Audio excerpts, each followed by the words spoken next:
All right, it's 5 o'clock, so we'll get ready for the meeting here, and I'll go through our preamble. So good evening, everyone. My name is Dave Cronin, City Engineer, and I'm here with City staff members Dustin Smith and Allie Weems from MSO Department, and we will work alongside Pat Collette, the Chair, to facilitate tonight's meeting proceedings. This meeting is being recorded and broadcast live on the city's YouTube channel and public access cable channel 25.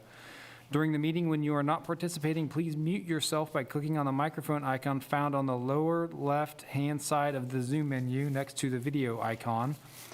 When you are muted, a red line will appear over the icon. Muting your microphone during the meeting will make it easier for everyone to hear. You'll have to remember to unmute if and when you want to speak. In some cases, we may mute or unmute people as needed to minimize distractions during the meeting. Please remember to state your name and title for the benefit of those listening remotely.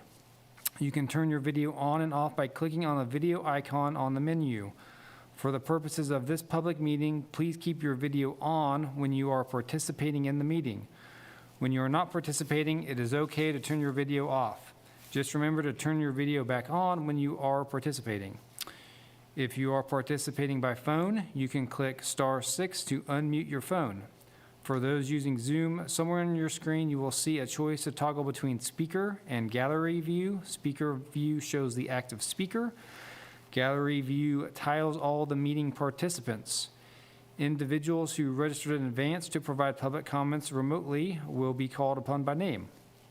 When you are called on, please unmute your listening device and state your name before speaking. The chair will then call for in-person public comment for those that are physically present. Staff will direct them to the podium to speak while following social distancing and safety protocols. All motions will need to be stated clearly. After a motion is made and seconded, staff will call on each member individually to provide their vote. Staff will then need to announce whether the motion carried and the count of the vote. Now I will turn the meeting over to the MMTC Chair, Pat Collette. Welcome, everyone.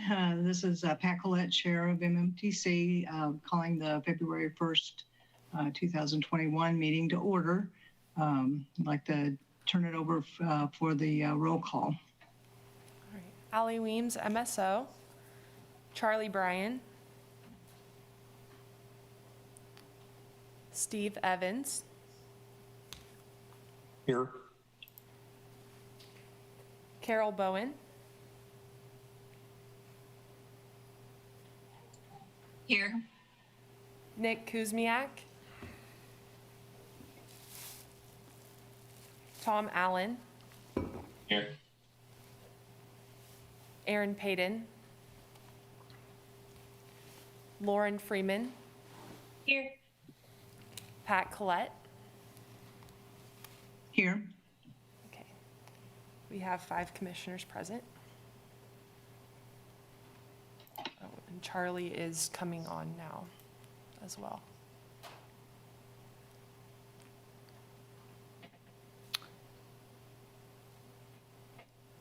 All right, looks like Charlie's logging in, and we'll let him acknowledge his presence, and then we'll get started. Charlie Bryan, are you present?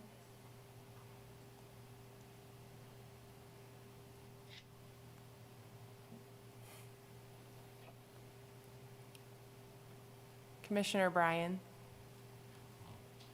Well, we see him there. I guess we'll go ahead and get started while he's logging in. So tonight we were going to discuss work that we're doing in regards to asset management and how that relates to GIS. So we got Darren Haig here tonight to kind of discuss what we're doing and see what questions you may have. And so I'll turn it over to Darren. If he's there, I see him. Here we go. Hey, Darren.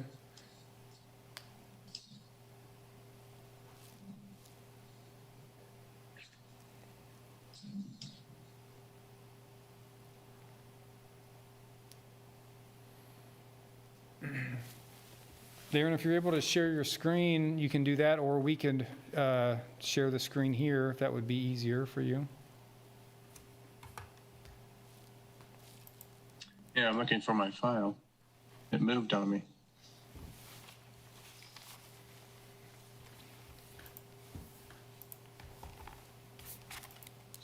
My computer just crashed right before this, so.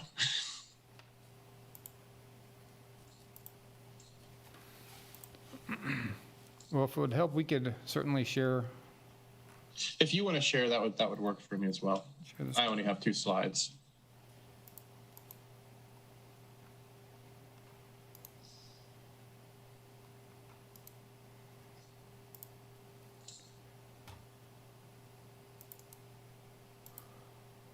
Are you able to do that, Allie? I can share. Allie's pulling it up. Move this over here.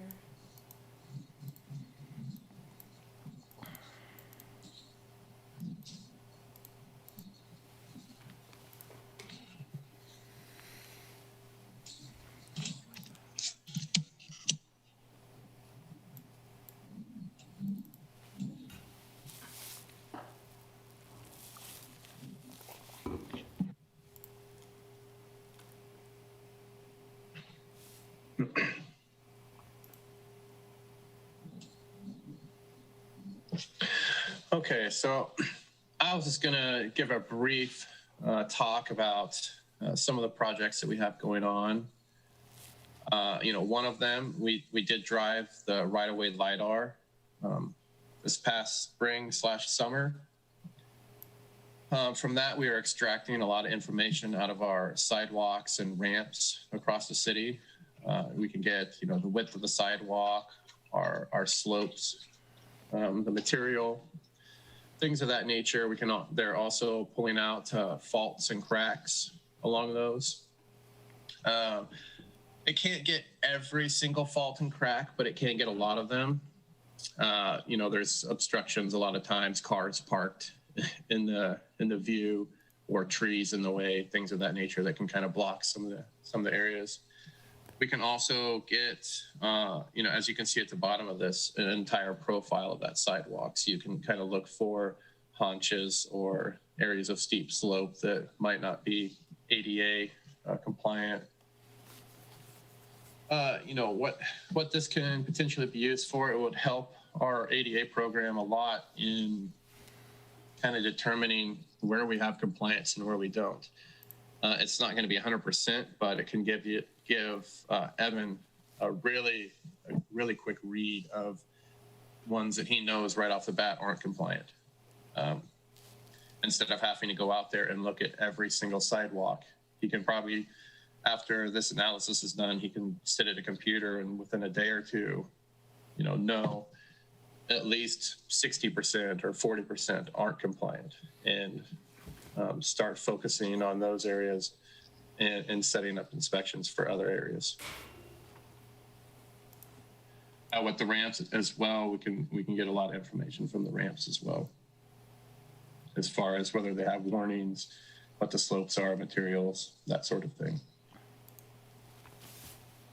From that right-of-way Lidar, there's a lot of other information that we can pull as well, as far as anything that's laying in the, in the right-of-way, as far as signs and, manhole covers, things of that nature. You can even pull out trees if we wanted to map out our city trees in the right-of-way. That's another thing that we could actually pull out of that Lidar and do a pretty good estimation on the height of the tree based on some usually your diameter at breast, which is the diameter of the tree, about right here where you stand. If you're an arborist, you can figure out how tall that tree is. I'm not an arborist, so I have no idea. You can probably switch to the next slide.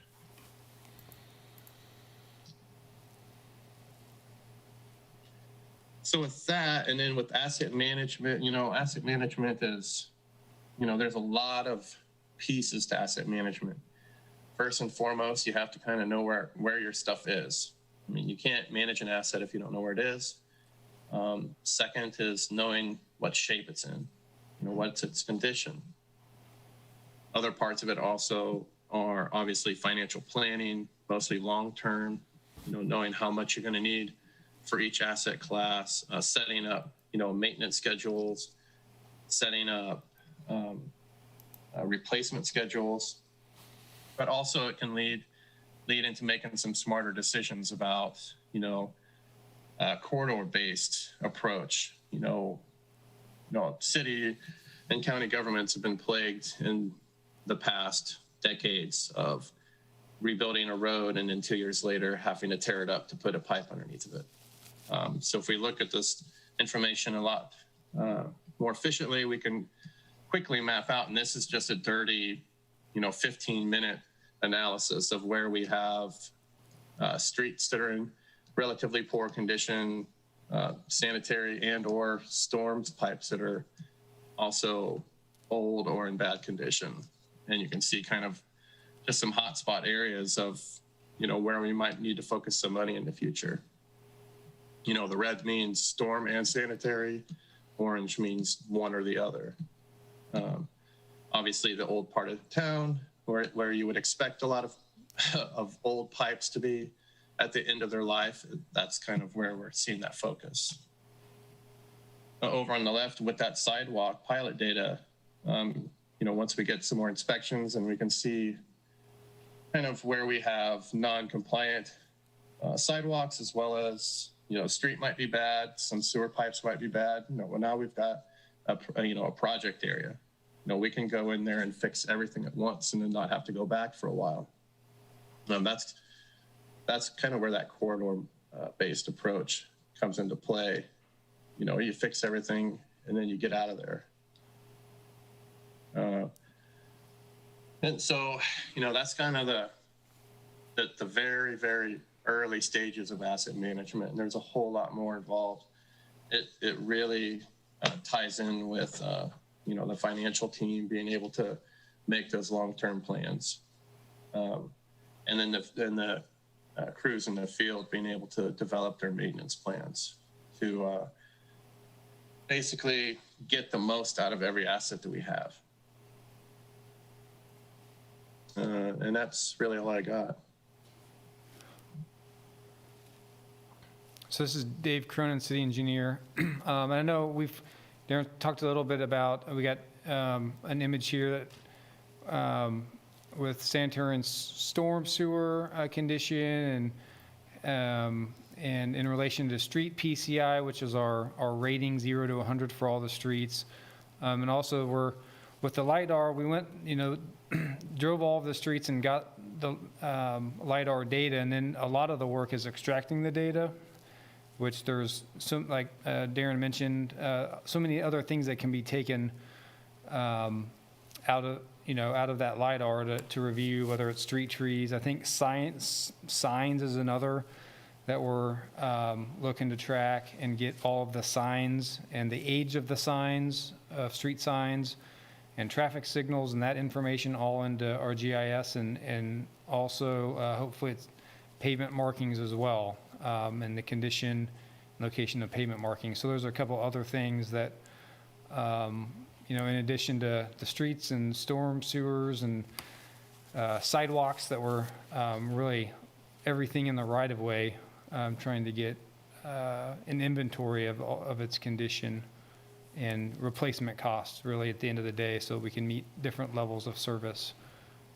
So let's say we've done a lot of work in the last year, but there's so much more to do and years of work to keep making progress and chipping away and using this data to help better drive our decision making. And so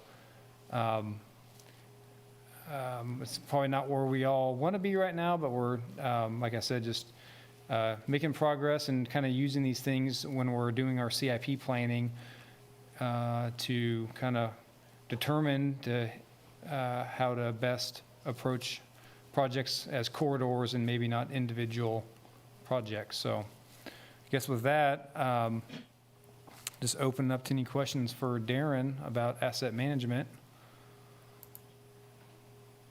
And if you have any questions on GIS as well and how this all ties into GIS, feel free to ask those questions as well. So we want to have an interactive discussion. Sure. Are there any questions for Darren on that information or on the GIS? Carol? Can you unmute? Am I unmuted now? Yes. Okay, thank you. Could we put the slides back up? Yes. Let me share my screen here. Go back to the folder.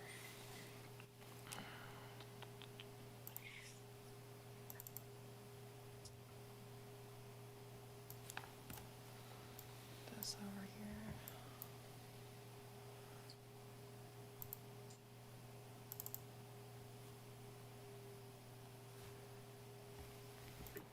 Oh, that's great. Thank you. What is maximum cross slope? In the first slide. So that's your the slope from the edge to edge. So that would be that max slope. Instead of, as you're walking, it's actually going to be, tilt.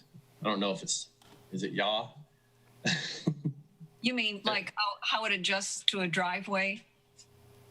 Well, so if you're walking, so that would be like your longitudinal slope, the direction you're walking. And so the cross slope is just the perpendicular to that. Right, okay. So hopefully we're going back and correcting some of the ones that were used for drainage and we're leveling them off.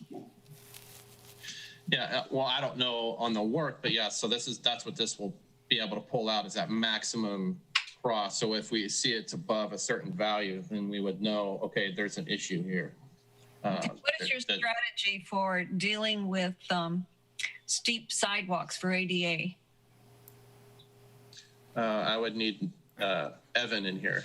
So Evan is our ADA manager, and so he would take this data, and then he would develop a plan for making the sidewalks ADA compliant. Yeah, this is Dave Cronin, city engineer.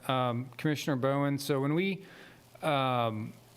do any reconstruction of sidewalks or build new sidewalks, we ensure that it meets ADA requirements. It would be no more than 2% cross slope, and the running slope is usually a 5% max unless it's alongside of a street that's steeper. There's some exemption there. So when those are sorts of ADA design criteria that we use when we're reconstructing streets, but we can also go out and identify what doesn't currently meet ADA today.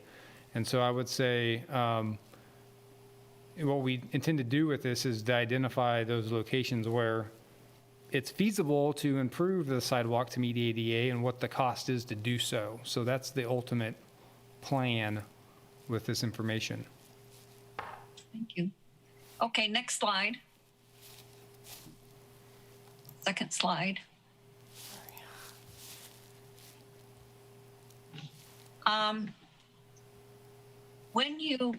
When you included the sanitary and storm piping, is the data all on the same coverage, the same layer? I don't know which one you're calling it. Is it all on the same layer, or are you combining layers? Do you have a layer for utilities that you are combining with this to get your answers, or is it all in one coverage?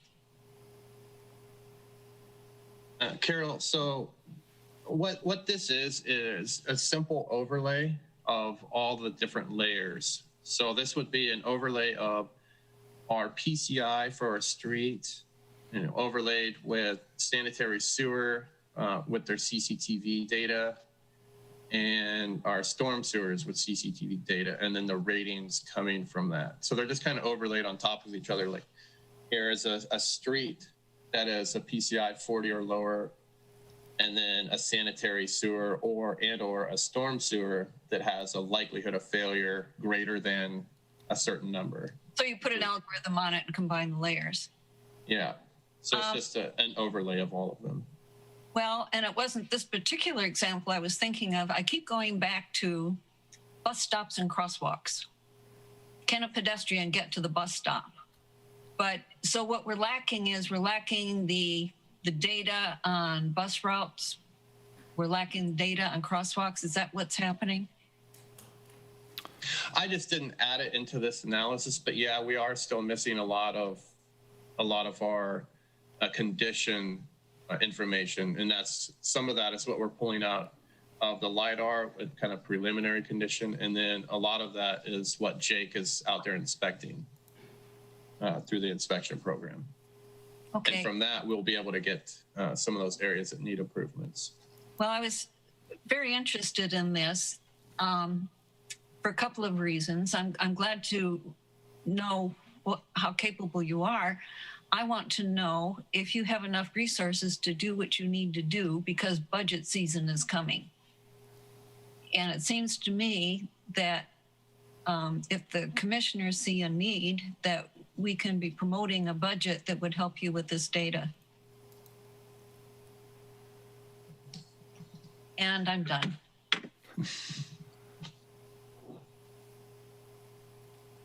Okay, other questions from other commissioners? Yeah, I have a couple. I don't know that you answered Carol's last question. Carol, did they answer your question or are you okay? What was my last question? I don't know. Yeah, this is Dave Cronin, city engineer. I guess if you were asking about asset management and the needs to continue to fund it, we've budgeted funds for asset management in the CIP, so that will continue next year. We have plans to extract more data and continue on with work in this area. Could always use more help, more people to do that, but I know that we've got a lot of things we're working on, so it's trying to bite off as much as we can, as quick as we can, but and not only using the maps and the data layers, but just getting a lot of the information in there and the conditions. So we're doing a lot of work with storm sewer analysis and all the storm sewer pipes in town, and that's going to take years to get some of that data, but it's an ongoing process. So hopefully that addresses your question if I understood it right. Yeah, I'm okay with that. Carol, I'll move on if you are. Well, in addition to that, I know how labor intensive this is. I mean, you can just see it with all the data. Maybe we could add a person, a temporary person, a seasonal person, or an internship or something so that we can get more of this detail down. Alrighty, I'll ask my questions. I think I'd like to take a few steps back, and if you all could give us a synopsis of what Lidar is, how it works, how you gather the information, and Darren, you may have talked about the accuracy earlier, but I know that there's obstructions that may cause some problems. So that would be my first question. And a related question would be it seems like you have a lot of underground information on this map, and Lidar does not, tell me if I'm wrong, the Lidar doesn't pick up the underground conditions. So how do you get that, and how does that go into the making of these maps? Hi, Steve. So Lidar is lasers, and there's different ways to use them. So there is aerial Lidar, which is coming from a plane that's flying overhead, and it's beaming lasers down to the ground, and then it's returning that back to the point of origin. And so that laser beam might go through a leaf and then hit a branch and go up, or it might go all the way down and hit the ground and go back up. And then the intensity of how it returns can kind of tell you, what that surface is, different things about that surface based on that light pulse that hits the ground or hits that tree branch or hits the car or building and comes back up. And we're actually, I think, getting new LiDAR flown here in the next, or currently right now, for the aerial LiDAR. What this LiDAR is terrestrial LiDAR. So it is mounted on a vehicle. And so it's spinning on top of a vehicle, and it's basically shooting laser beams all around it and picking up all of that information, from ground level instead of 10,000 feet up. And so it's actually picking up stuff that the aerial LiDAR can't get, because now it's shooting it from the sides instead of straight down. So you can actually get building fronts, frontage of buildings, and you can, clearly see a sign, which is airborne LiDAR can't give you. And then the accuracy of the points is very high. We're talking, a centimeter, millimeters at times. Aerial LiDAR is a little bit different, because if you want that kind of accuracy, you usually have to spend a lot more money than just what the regular costs. As for the underground assets, no, LiDAR can't see those. And so where we get that information is through our CCTV trucks, where our guys go out there and they put cameras through the pipes and inspect the pipes with the camera. And then we can tie that back to those assets and see what the condition is of that particular pipe. Excuse me. So then we can take all of this inspection information and tie it all together to get a clearer picture of what's going on, not only above ground, but below ground. Does that answer your question? Yeah, that's very good. Thank you. What's the extent of the underground camera around Lawrence? Is it 50%, 90% has been shot? Steve, I believe the sanitary sewer is very far along. I want to say it's 70, 80, 90% of the system. Stormwater is a lot less, maybe 10%. And that's what this current stormwater project that we have out for bid, or going out for bid, is to bump that up in the next, I think it's the next 3 years, to try and get a lot more coverage on our stormwater network. Okay. I'm all set for now. Anybody else? Any other questions? This is Lauren. I have a quick question. Back when we were talking about the sidewalk improvement program, there was a discussion about not having data on sidewalks, and I was curious if that's the reason. We just haven't been able to extract all that information from the LiDAR yet. Hi, Lauren. Yeah, so they are just about 2 weeks into the LiDAR extraction right now. So we won't have that data available until, I believe their estimates are late March, early April, before they'll have that information all extracted. Okay, thank you.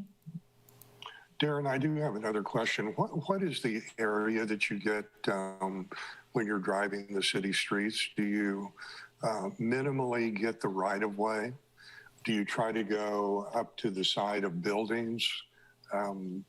What is that approach? Steve, I'm not exactly certain on the numbers. I know that laser pulse will go until it hits something, but the further it goes on the terrestrial LiDAR, the lower the accuracy is. So really, you are looking at, if you want accurate information, it is going to be mostly what's in that right of way, probably within, I would say, 40 feet of the road edge is probably about your maximum of what you could use out of that. Darren, could I have you clarify on Lauren's question about am I to understand that the LiDAR data has been collected for the entire network and it just hasn't been analyzed yet? Yes, that's correct, Pat. They collected it over the summer, and then we got the extraction part approved for the sidewalks. And so that extraction started about 2 or 3 weeks ago.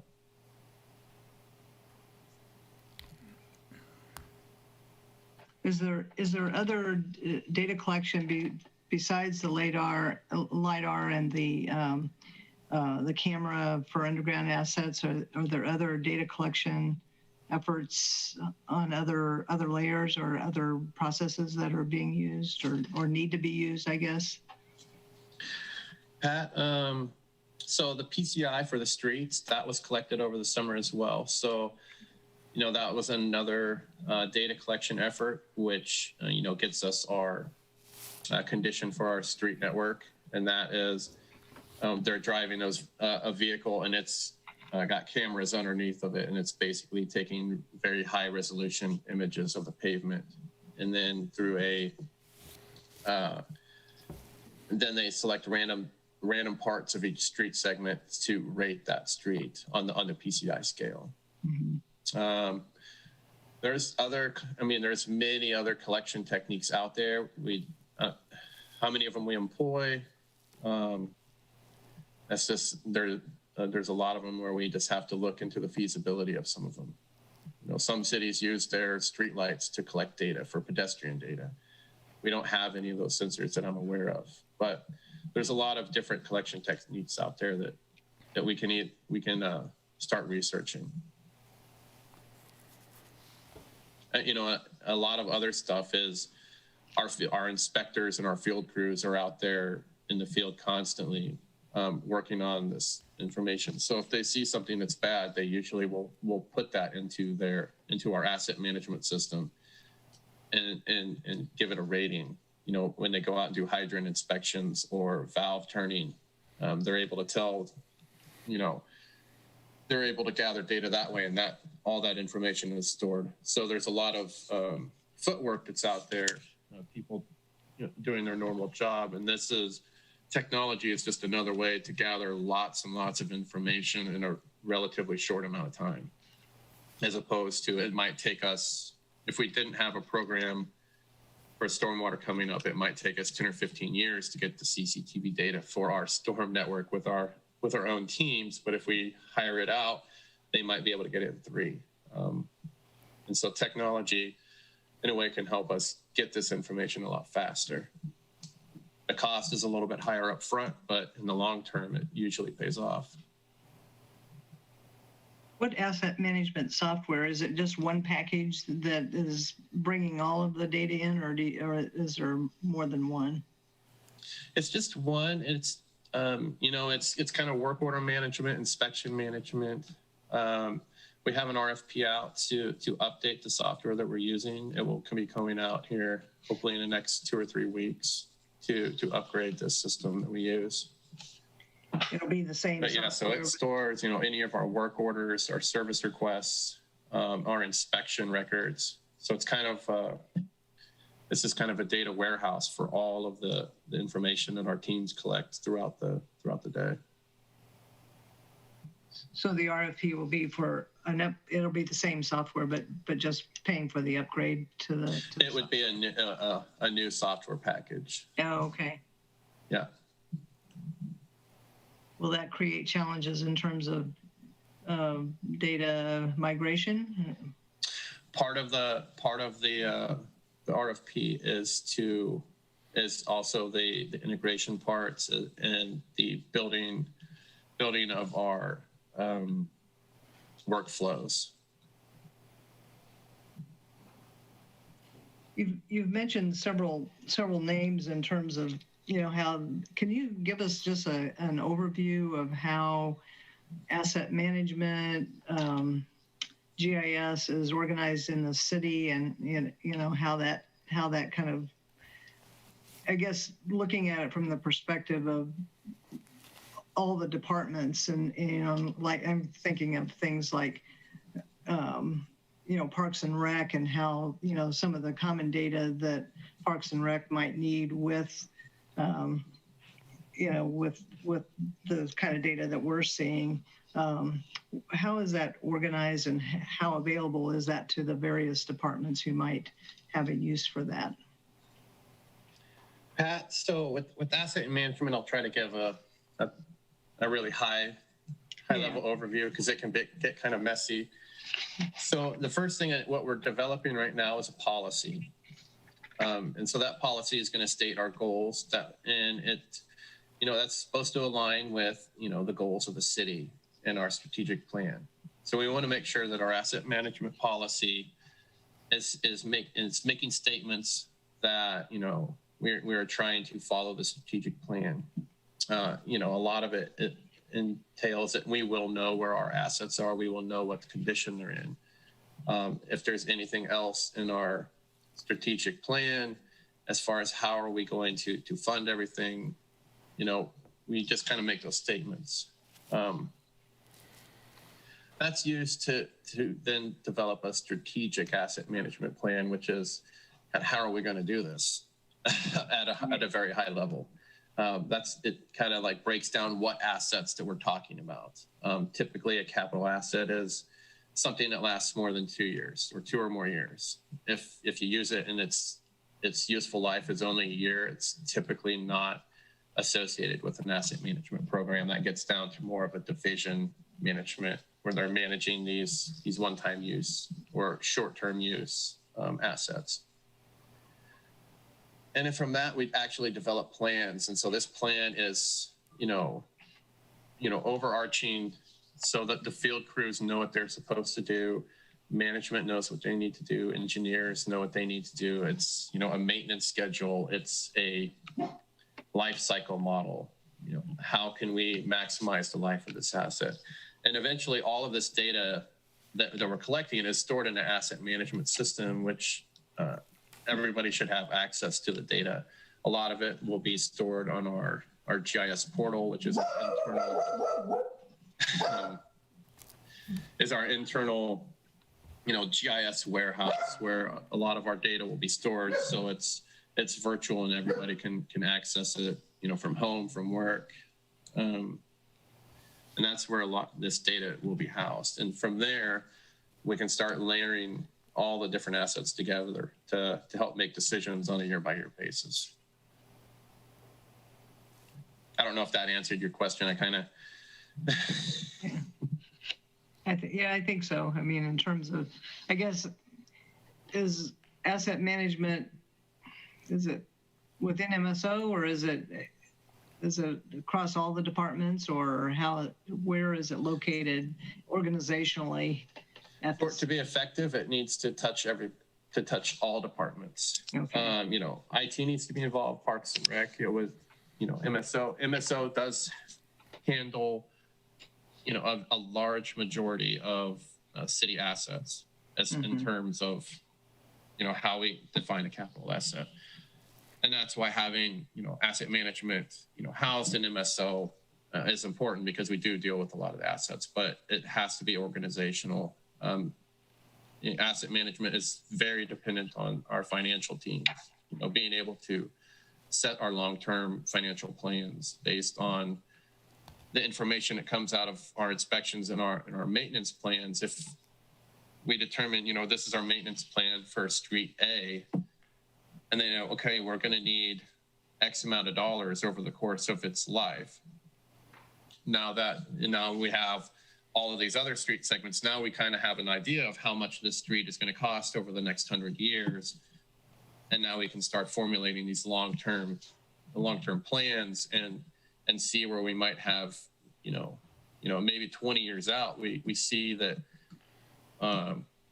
we're going to be short, and we can start planning for that now instead of when it's too late. Thank you. Other questions of Darren?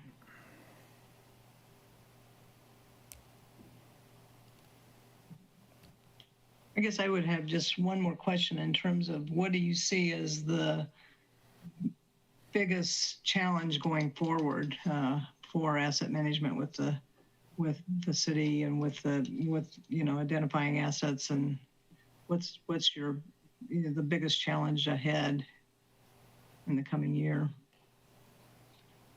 The biggest challenge is always getting everything inspected. It's really hard to get every single asset inspected without spending 15 years doing it. And that is why we have some of these programs in the CIP for the stormwater system and being able to extract the signs and the sidewalks, where it might not give us all of the information that we need for the sidewalk. It's going to give us a lot of information so we can start thinking of how we can prioritize things. But inspection is really always the hardest part in the beginning. Now, once you have your plans in place and you've got a foothold, then it becomes a lot easier to accomplish that. But starting out, it's getting that inspection information is usually where communities spend a lot of time and a lot of resources getting that information.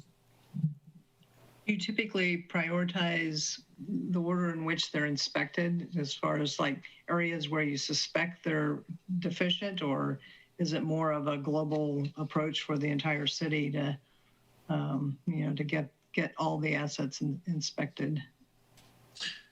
Pat, there's a lot of different ways to approach it. Some will just, we're going to start inspecting here and just move our way this way. Mm-hmm. Whether that's the most efficient way, probably not. Like with the sidewalks, we tried to prioritize based on where, what we thought that the traffic patterns would be, as well as to where they were actually going. Schools got weighted very highly as far as traffic going to them. With your underground structures, a lot of times you have age associated with it.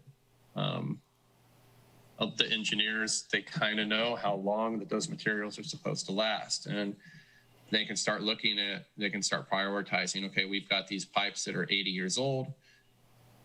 They were only supposed to last 70, so somehow they're still in the ground, but maybe we should, start prioritizing those old pipes.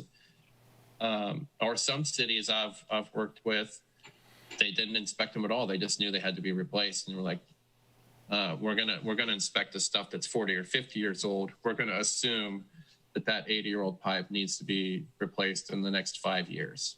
Other cities change how they do business, and they're like, well, we're not going to install this anymore. So anything that is this particular material, we're not going to inspect it. We're just going to replace it the next chance we get.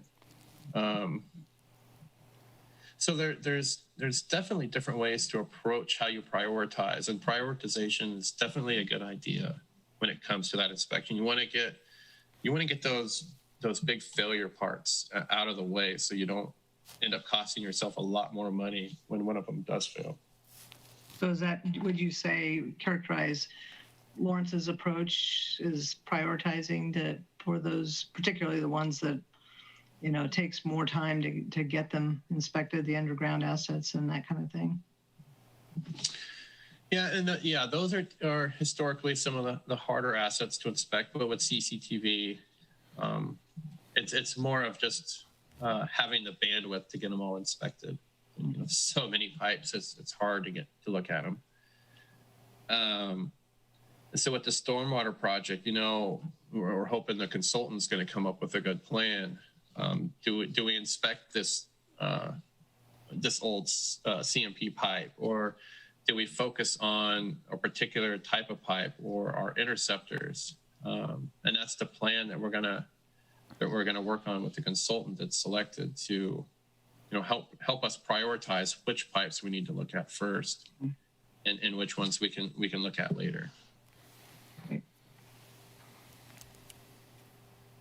Any other questions from other commissioners? I think that Carol.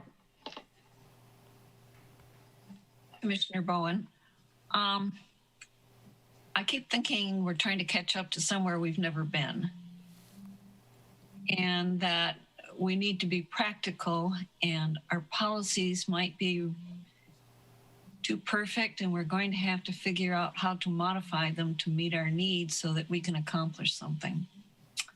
Just a reflection.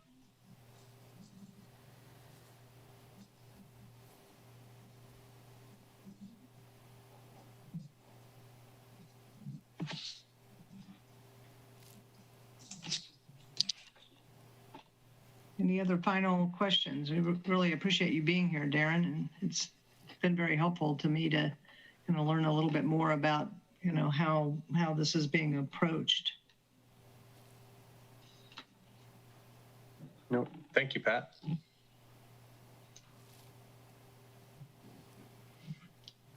Turn it back to you, Dave. Dave Cronin, City Engineer. Well, if there's no other questions on this subject, that's all we had. I see Michael Allman's raising his hand, so if we have some time here, if you want to take public comment from Mr. Allman, that would be okay. Okay. Michael. Hi, good evening. I'm Michael Allman. Basically speaking for myself right now. On the slide, let's see, I guess it's slide number 2, that shows the map of the city, the overlays.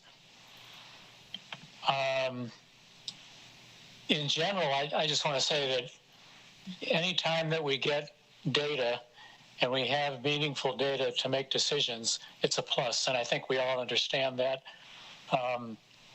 We're a society that's enamored with data, and it's good. But I do want to point out, like on this map, the data about the street condition, the PCI, the Pavement Condition Index, it's not entirely 100% objective data, at least as far as I can tell. And the example I want to refer to is in my own neighborhood on the east side of town, kind of in the center of the slide. There's a great big green bubble of solid green there, just south of the river. And that represents Brook Creek neighborhood north of 15th Street and east of Haskell. That's listed as a PCI less than 40. That can't be right. And there's got to be some information entering into this other than an objective measurement of cracks or whatever, because the pavement in that entire area is less than a year old. It was all repaved last year. I suspect that as the problem that arose with the decision on East 19th Street and the PCI for East 19th Street, that in this case, part of what's entering into downgrading this is because all those streets, like East 19th Street, are only 22 feet wide. And that by city standards is substandard. But I want to point out that the city standards that we have adopted for our development code are personally selected by the city engineer year after year. With East 19th Street, there's been some change in that because we're now accepting a 26-foot wide street. But the standard still exists that if it's 22-foot street, it's below standard, so it doesn't score well. That's not objective. That's just a judgment call. That's somebody's preconception about what's a good street and what's not a good street. I'm sure the city engineer will have something to say about how that might enter into it, but we want the city standards to change to accommodate these historic crown and ditch streets that we want to have and want to keep in our neighborhood. And there's other parts like North Lawrence and some parts west of Monterey that have these historic streets that should be recognized and be considered as standard. So I just want to point out that there are certain factors here that aren't entirely objective. So I appreciate the time. Thank you. Thank you, Michael. I can probably help Michael out a little on why the PCI is showing the color it is on that particular map. So the PCI, when they drove those streets, it was done before any of the work was done last year. So it was actually showing the score before it was repaired. And once we get that data into our asset management system, then we can update that PCI value with the new ranking based on the work that we did in the last year. I hope that answers your question, Mike. Yeah, this is Dave. This is Michael. Yeah, I appreciate that. Thank you. This is Dave Cronin, city engineer. The other thing I would add is the conditions not based off the street width, it's based off of the condition of the pavement and not the width or classification of the street. So it is just one tool to evaluate prioritizing projects. We got this street condition information to use as a guide for creating a program and what it will cost to maintain certain levels of service across the community for all of our streets. And so there's a lot of factors that will go into deciding CIP projects, but this is just one of them. So it's not the only tool that we're using, and we are still doing some evaluation in person of reviewing condition of streets and sidewalks too, to verify the data. So I just wanted to add those points there. And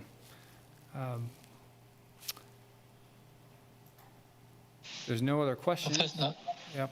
This is Michael Allman. Well, thank you, David. I appreciate it. And it's good to hear that using this tool, you're sticking as much as possible to the actual data. That's reassuring. So I look forward to seeing how this develops. Thank you.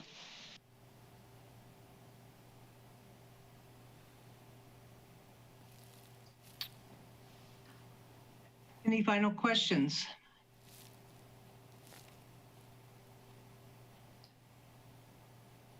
All right, it looks like we're ready to complete this study session and move on into the regular meeting. Do we want to take a 5-minute break here before we move into that meeting? It is 5:53, so come back at 6 o'clock. All right. We'll start at 6. Thanks.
Are they all back yet? Still waiting on a couple.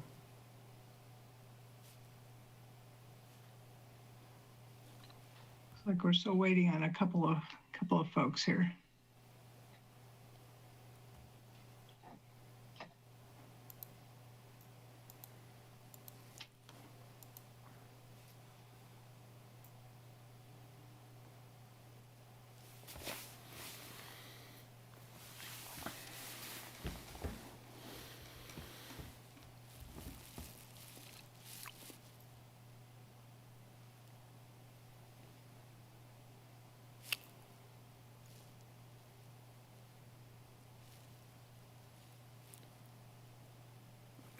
Well, this is Dave Cronin, city engineer. We're ready when you are. If Okay, ready to get let's started. Go ahead. And- And let's go ahead and get started. You need to read the statement again. No, but we'll do roll call if you'd Okay. give us a chance here. Allie Weems, MSO. Charlie Bryan. Here. Steve Evans. Here. Carol Bowen. Here. Nick Kuzmiak. Tom Allen. Here. Aaron Payton. Here. Lauren Freeman. Here. Pat Collette. Here. All right, all commissioners are present besides Nick Kuzmiak. It's 7-1. All right, we'll call the meeting to order, and this is Commissioner Collette. The first item of business is to approve the minutes from the January 4th meeting. Has everyone had a chance to look those over? Any comments or corrections? If not, I'd entertain a motion to approve.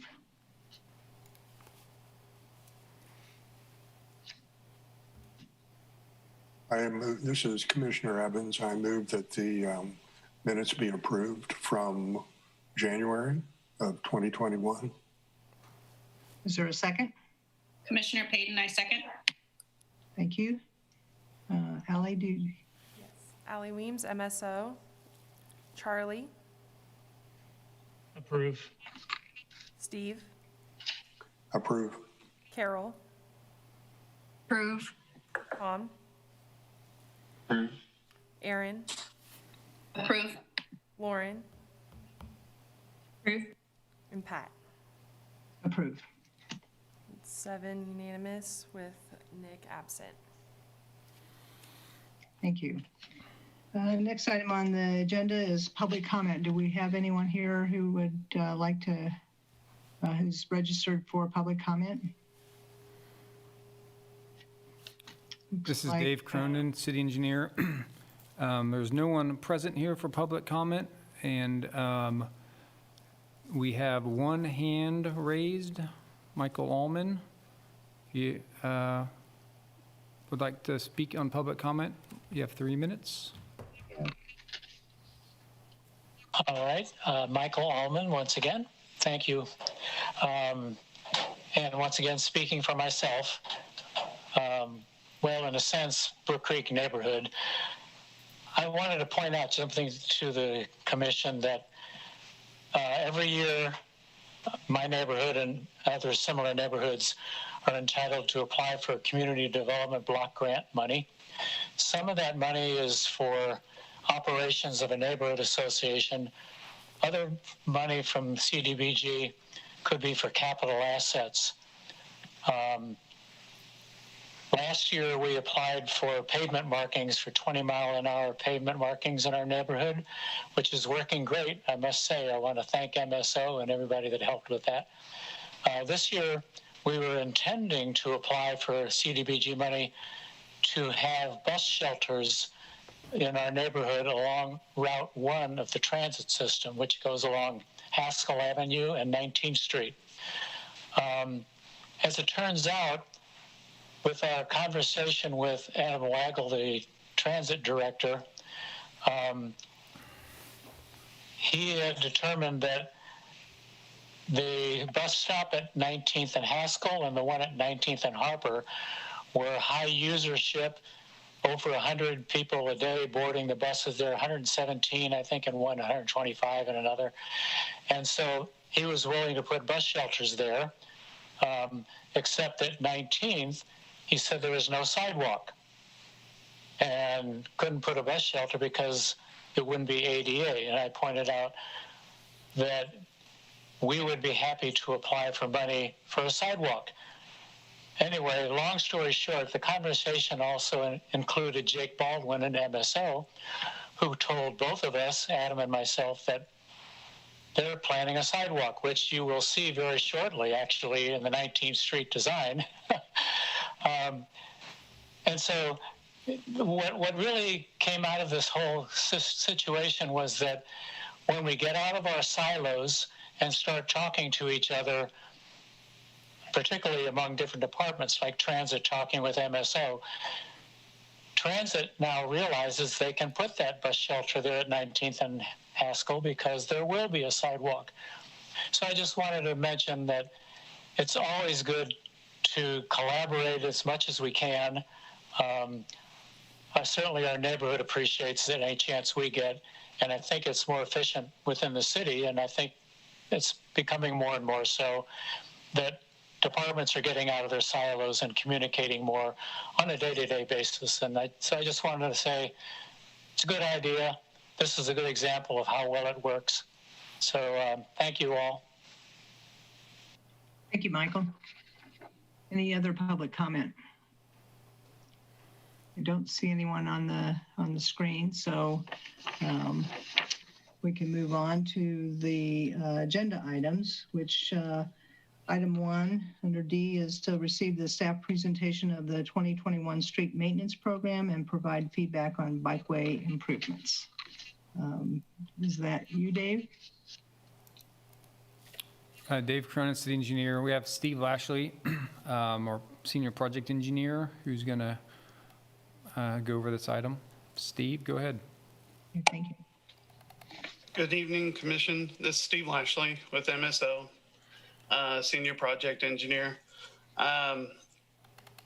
I'll just kind of go through some of the executive summary that was provided to you, and then I wanted to look at some of the actual recommendations per location, where we're looking at working and what the current level of comfort was found to be versus what our recommendation was on that.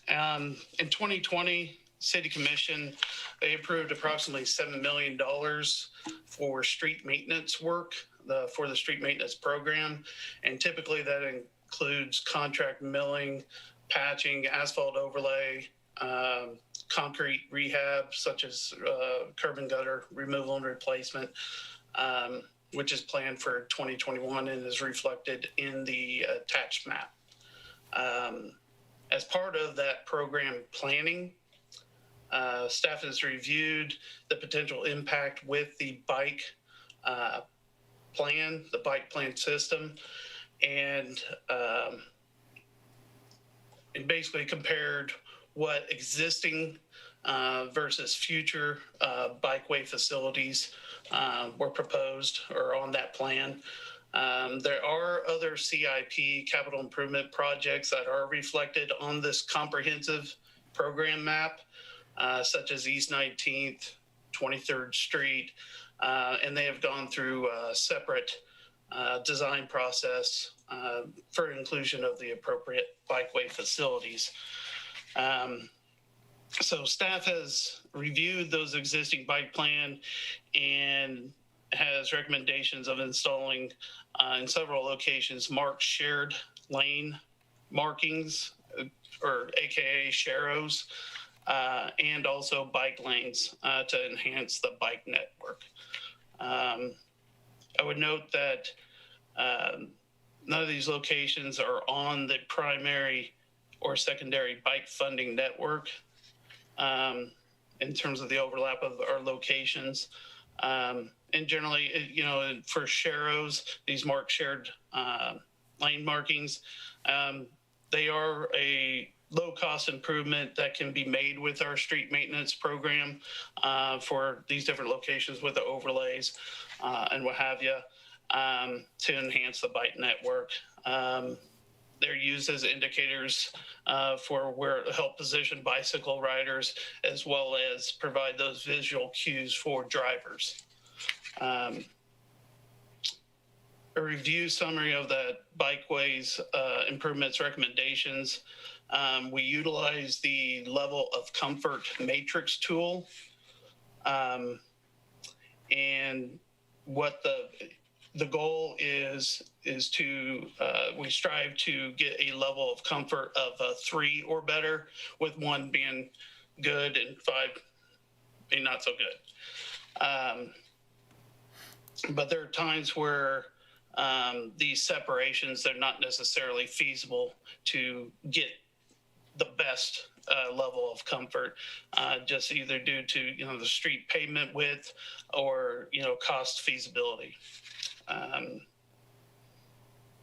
And I would note that there aren't any locations where on-street parking impacts the decision-making between the sheriffs and the bike lanes. I'd like to go ahead and go through some of those recommendations on the attached spreadsheet. And if I could, I'd go ahead and I can share my screen.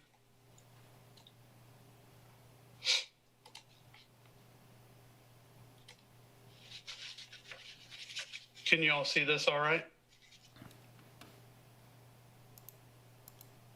On the spreadsheet here?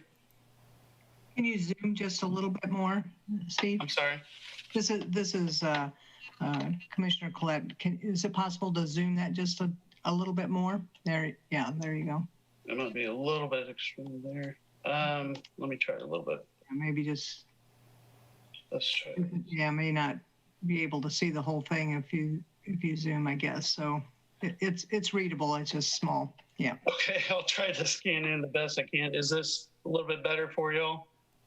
Yeah, that's great. Thank you. Okay. All right, the first location where we have some overlap is Overland Drive between Wakarusa and Queens Road. It is a collector, and it is actually on the existing bikeway system, and it has a shared use path. So I wanted to summarize, where, what we do have, or what would be also a future bikeway, and what potential recommendation might be. In this location, there is a shared use path. So based on the matrix tool, it was found to be at a level of comfort of 1. So with that existing shared use path, that would remain as a level of comfort of 1. So there's no additional recommendation there. And stop me if you have some specific locations of questions as I'm going through this. West 12th Street, Monterey Way to Wagon Wheel Road. It is a residential street, and this is actually going to be done internally. Our street maintenance division is going to perform an overlay, but it is a future bikeway. And on this spreadsheet, I've included the residential speed change down to the 25 mile per hour, which will impact that level of comfort as well. Current level of comfort is a 2 with that 25 mile per hour on that location, but we are recommending including marked shared lanes on that, which would give it a level of comfort of 1. So we'd actually have a further improvement on that location or enhancement. Inverness Drive from Bob Billings Parkway to Clinton Parkway. It's a collector. It's on the future bikeway. Its current level of comfort is a 3. We are recommending including the marked shared lane, the sharrows, but it will still remain a level of comfort of 3. But with we believe that the inclusion of the enhancement with the shared lane markings would actually, give those visual cues for drivers to anticipate where bikes should be on the road and sharing the road.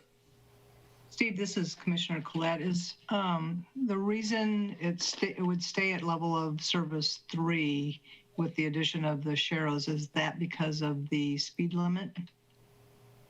That's one factor when we're looking at utilizing that matrix tool. Traffic counts also.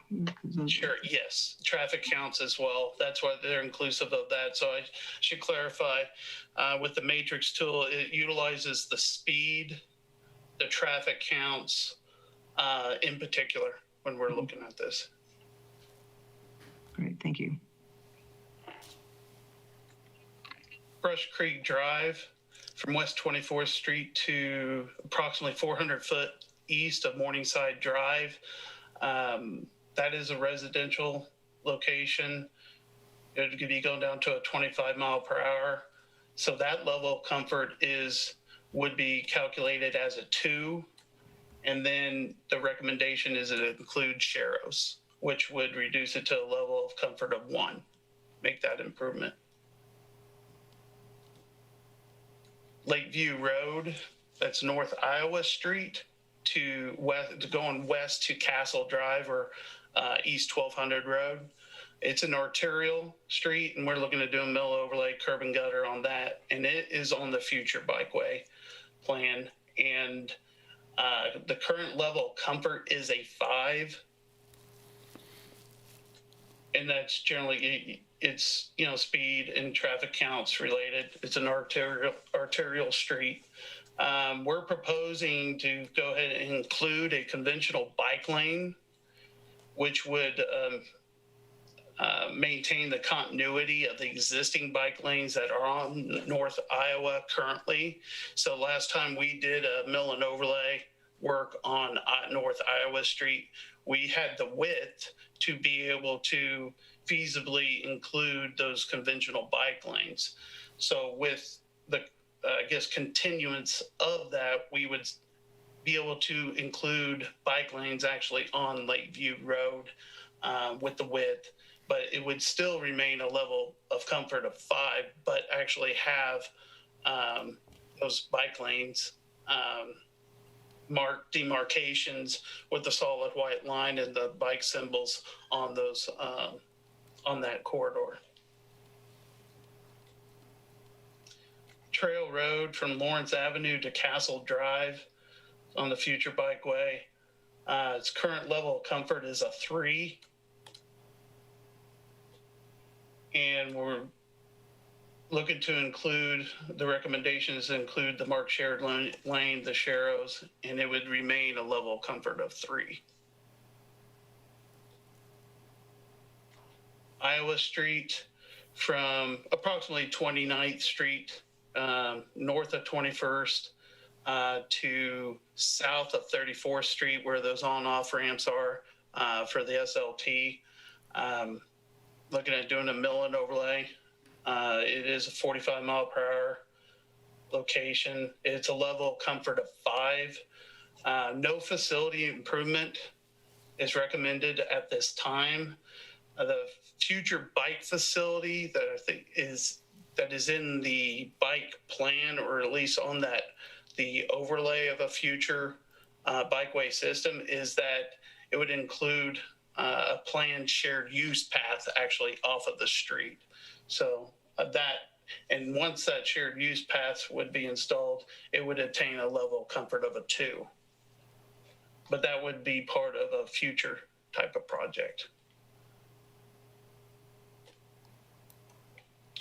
Louisiana Street from 19th to 21st Street. It's an arterial. If you recall, last year we did 21st to 23rd Street, and we included Sharrows. So the continuity of that is what we're planning on, and it's currently a level of comfort of 4.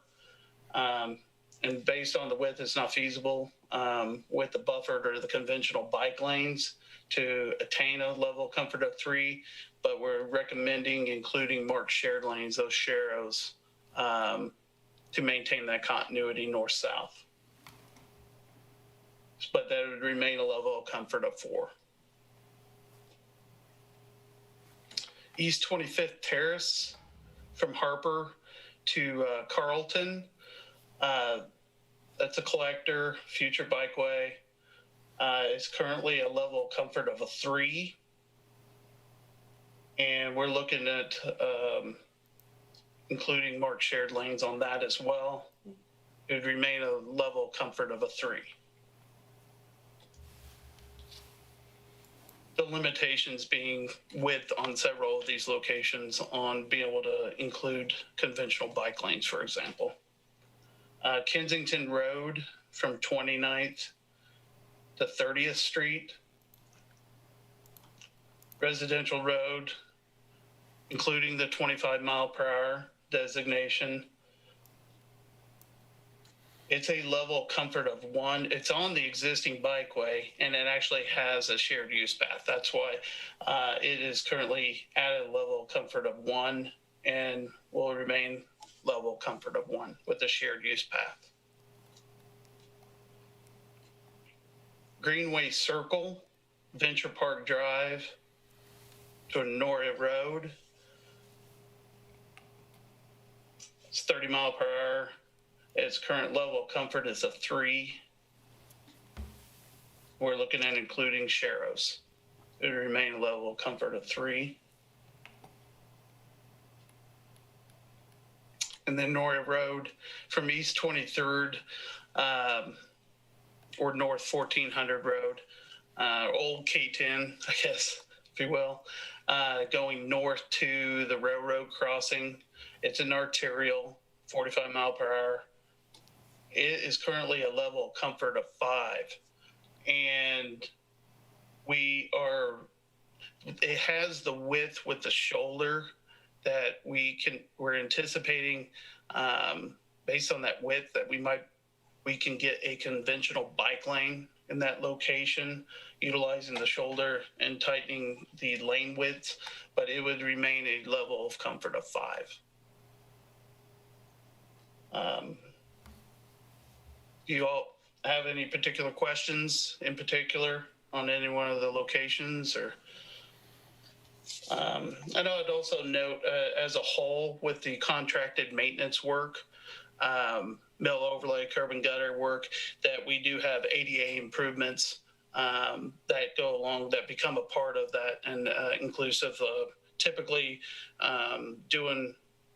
upgrading ramps to get the right slopes if they don't have the detectable warning panels, things of that nature in terms of enhancing those ADA pedestrian access points. Any questions from the commissioners? Well, I'm going to ask a question now. I don't know if Steve, do you have more to your presentation, or is that pretty much what you got? That pretty much sums it up. Okay. I wanted to share the program, the street maintenance program, what locations we're looking at going, and where that overlaps with the bike plan, and what type of enhancements we're recommending to go along with that. Well, maybe if you want to go ahead and do that, you may answer my question. That's what the going through that spreadsheet. That's what each of those recommendations. So if we include, in a lot of cases, Steve, is the including the sharrows on these corridors, on these bike routes or the bikeway system, to give those visual cues for both the bicycle rider as well as the drivers, vehicles. To understand the road is being shared, and with the bicycles in particular. Okay, go ahead. My question is process. I think what we're looking at here, tell me if I'm wrong, is you basically took your overall street maintenance program and pulled out of that areas that related to bikeway. Okay, so I guess I'm interested in kind of the bigger process and what's not on here and how it was filtered out, how it was evaluated, how it was scored, and how you ended up here. When I looked at your map, I saw, I think all of these projects are pretty much in the western part of the city. Is that correct? And I was kind of surprised that I didn't see more projects in other areas of town, particularly east of Iowa and east of Mass. I don't know if you got a chance to take a look at the memo. There is an interactive web map link besides the attachment to the map itself, to the memo. There's an interactive map link that is, pretty easy to work with, and you can actually add the layers with the bikeways. Let me share my screen again, and I'll give you an overall picture of some of that.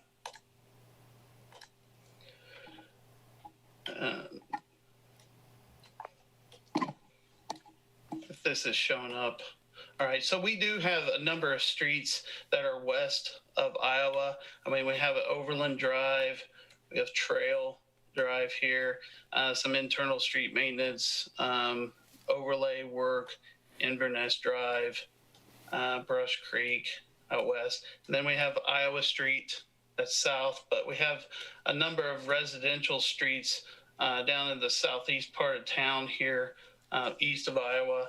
25th Terrace, that's east of Haskell, a few other streets that might not be apparent because I didn't bring up, because they didn't overlap with the bikeway plan in particular. But there are several streets down around Kensington where that shared use path is. There's several streets around there where we have a lot of curb and gutter that is coming apart, and they also need the mill and overlay. So when we go in there, we'll do a curb and gutter, mill and overlay. But there's several residential streets in this area. This East Hills Business Park, there's some in Noria Road. I mean, that is out east as well. I mean, and if you look at kind of the grand scheme of the comprehensive program and other streets that are being worked on, I mean, we have 19th Street being reconstructed, which I believe is, on the agenda to discuss, status of that. East 23rd Street, that is, is a project that's in design, looking to go to construction in 2021, 22. But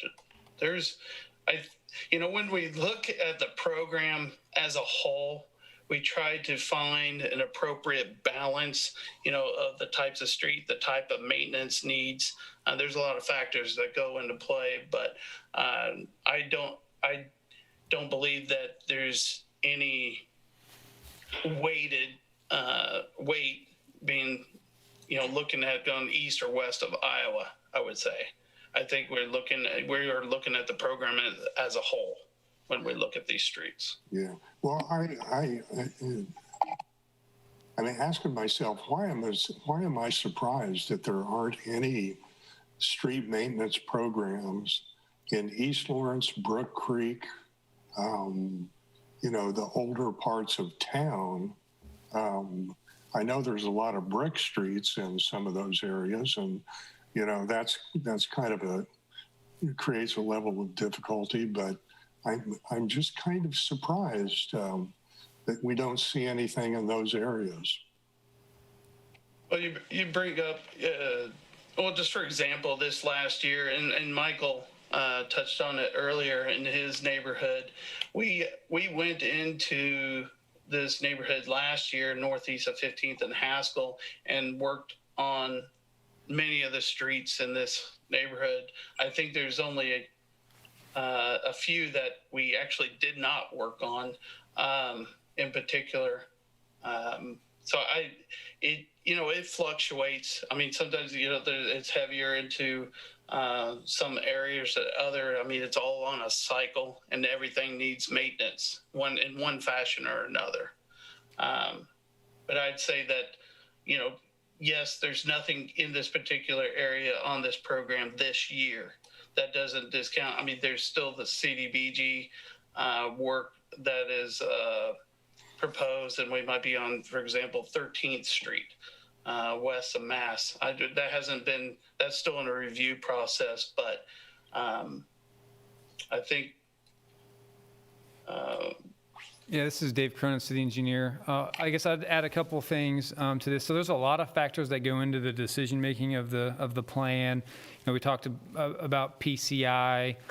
We also discussed the plan with our maintenance crews in areas that may be hotspots for routine patching that they're doing a lot of annual maintenance on, that we may, that may bump a street up in the priority. And we're also trying to catch up on the maintenance of some of the collector type streets here this year. So different years we have different approaches, and we try to do neighborhoods at a time. So we may not be in every neighborhood every year, but once we get to a neighborhood, we try to address all of the streets kind of all at once. And so there's a lot of different factors, I guess, that go into the decision-making process of the plan.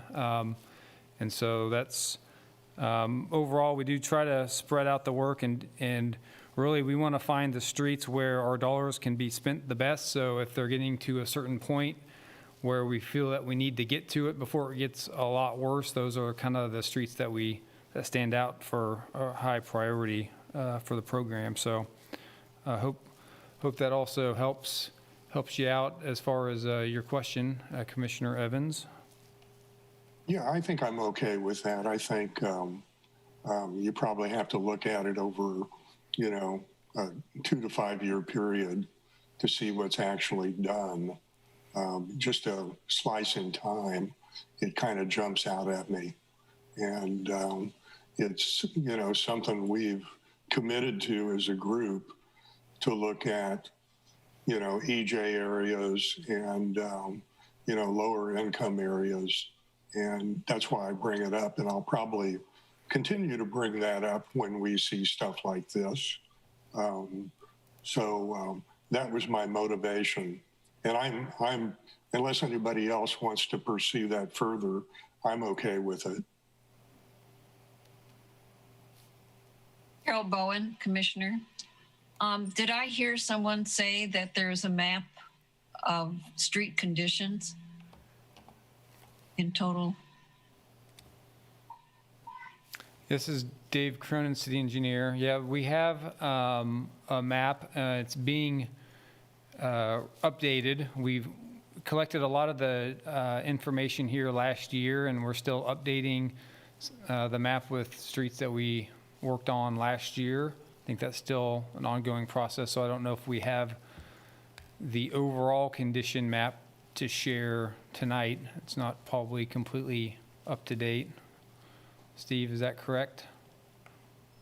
Yeah, I know that they're working on getting that updated. It would be something that would be available, similar to what we've had prior on the interactive map in terms of the new PCI information on those street locations. So it's just a matter of time. I know they're working on it currently, and I believe that should probably be available soon. I was thinking it sure would have been handy to have that comparison when you pulled out these particular projects and how that looked compared to the entire map. Yeah, a map can get pretty busy with all the layers on there and stuff, lots of colors and stuff. But yes, when that's one of the things that we look at, and especially like with the bikeways, that overlap on that layer as compared to the other, the stuff pops out at you. So you'd be able to more easily get a bigger picture of the entire network. I think it will be available soon.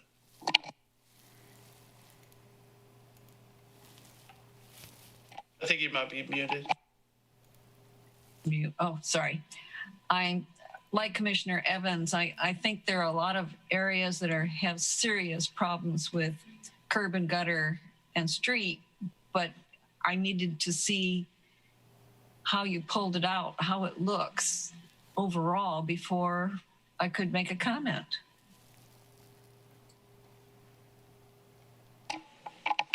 That one link, if you get a chance to, for follow-up, I would encourage you all, take a look at the interactive web map link, and you could see the streets that are proposed, as well as being able to, on the top right, there is a, there's a layer list, and the pedestrian projects or the future bikeway and existing bikeways is available to turn on that layer to take a look at that.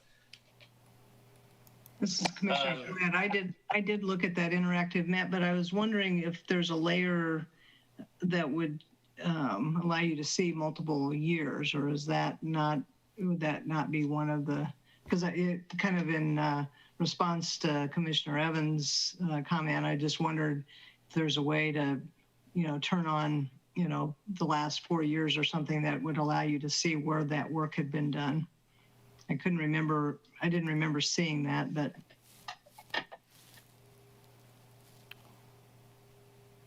This is Dave Cronin, city engineer. We don't have that layer on our public GIS map, I don't believe.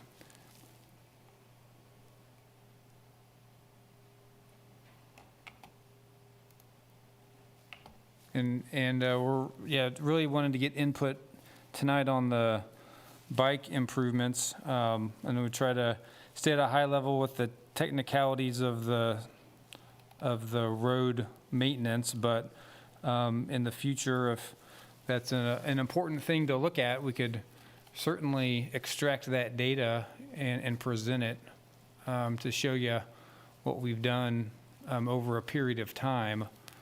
I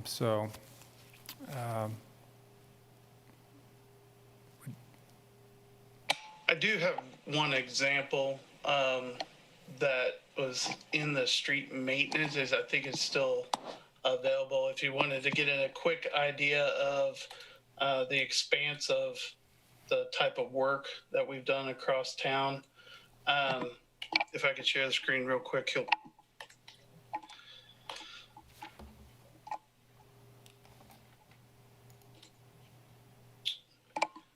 So I hope it kind of gives an idea of the expanse of the type of work that we've done in the past. So every one of these colors on these locations, on these street locations, has been some type of street maintenance work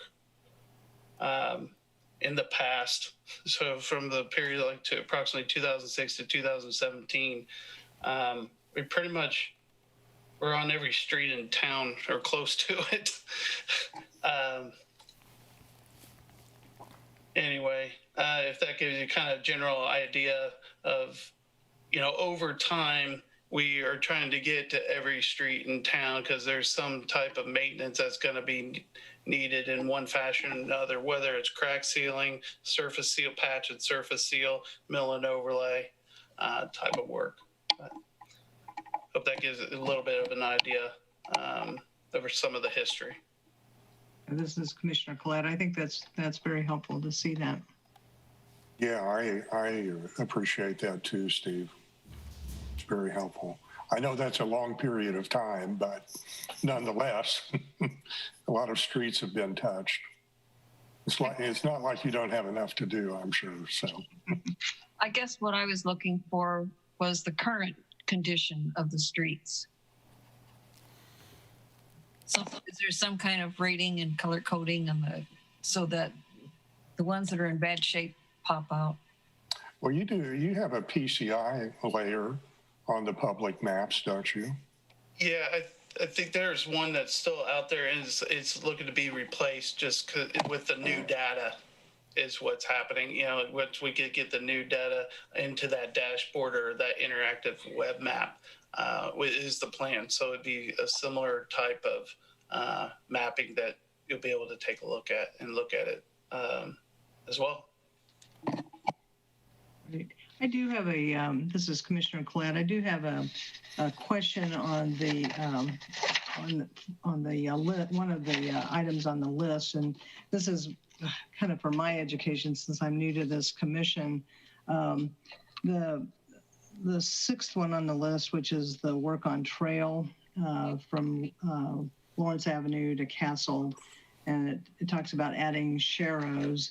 At what point? So Lawrence Avenue basically has no crosswalks anywhere from 6th Street to Princeton.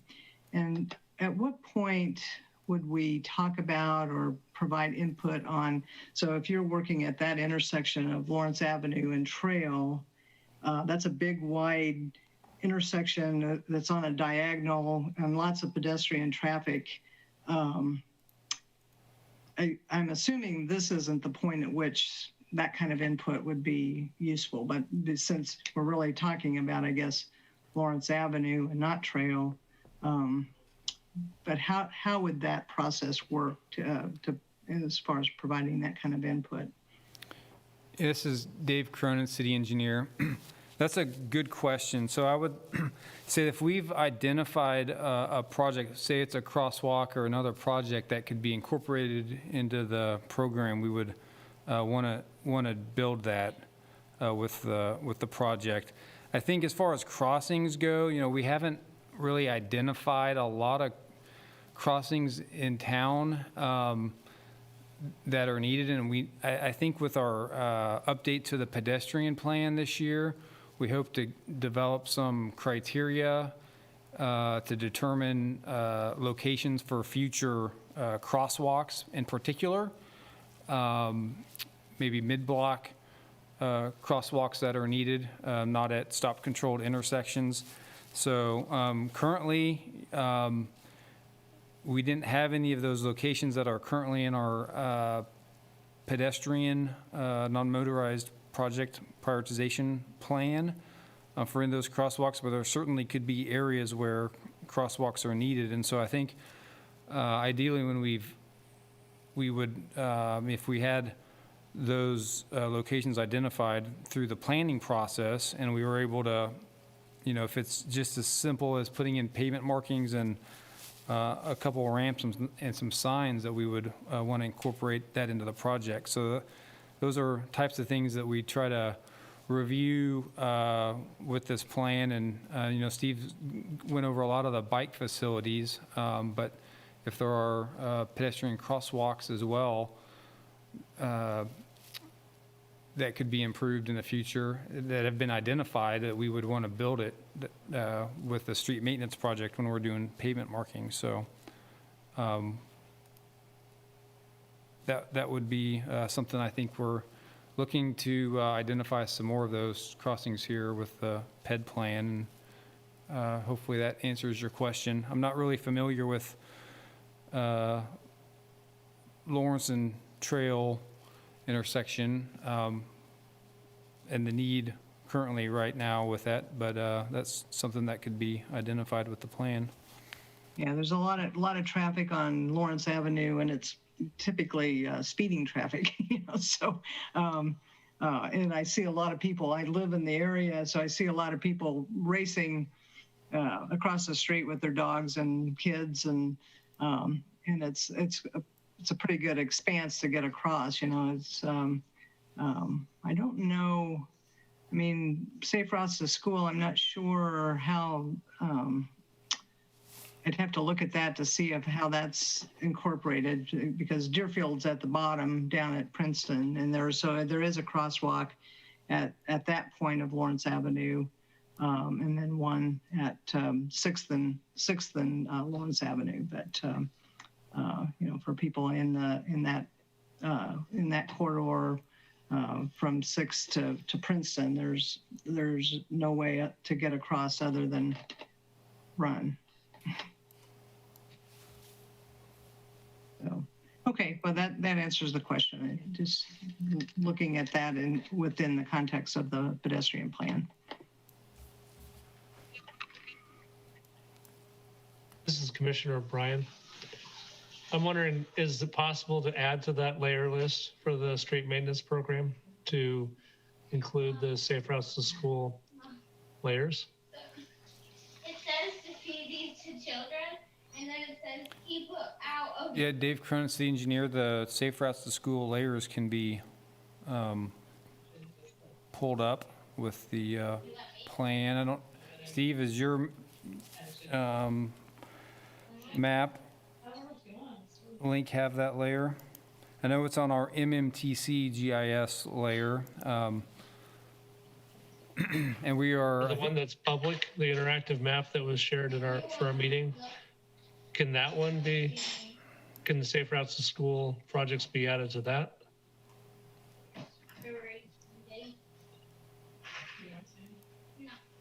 I also don't see I'm trying to find the layer. Are you talking about, I mean, if it isn't a layer, we could, are you wanting to see it like tonight? No, I'm just thinking, I mean, these interactive maps are really useful until you are looking for a layer that's not already published. Sure enough. So, I mean, it'd be kind of nice to have. Charlie, this is Go ahead. Jessica Mortinger, Transportation Planning Manager. And I think the only reason they haven't been published yet is because we literally just finalized our presentations for Lawrence last week. Okay. So we'll make sure to your access one, the one your multimodal maps that MMTC has, that Safe Routes gets, the projects and the routes get added to your map. Thank you.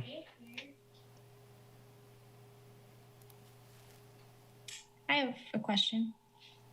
Yes. This is Lauren, Commissioner Freeman. What was my question? Oh,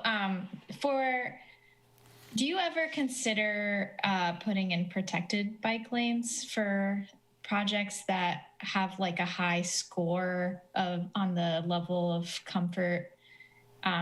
I imagine you need more space to do that. And I don't know if that's a thing that you really consider doing in Lawrence anyway, but I was just curious if that's ever a conversation or if that's looked at. Yeah, Dave Cronin, city engineer. That could be looked at if we had enough width. None of these streets had enough width to be able to get in a protected bike lane, but that's one of the tools in the toolbox in the bike plan for bike improvements is protected bike lanes that could further improve the level of comfort. So for a couple of the streets that we looked at tonight where there are arterial streets like Lakeview Road, that's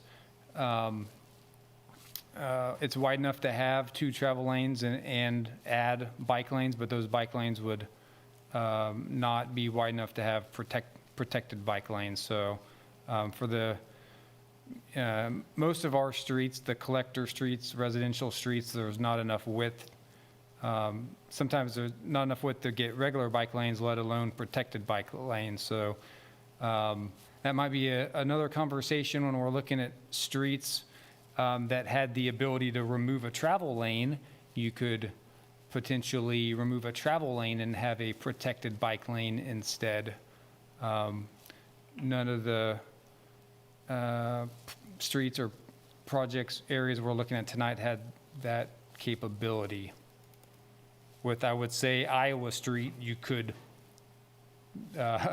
would not recommend it, but Iowa Street's the one major arterial street where we have multiple lanes, but of course it's a state highway, so it's not really feasible. But other than that, there's no opportunities, I think, for protected bike lanes with this year's program.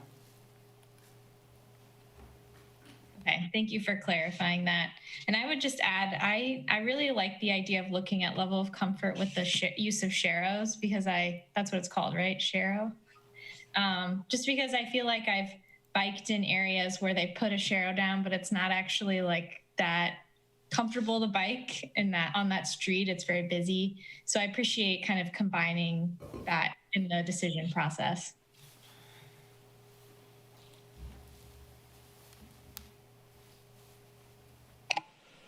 Any other questions for Steve or Dave on the maintenance plan?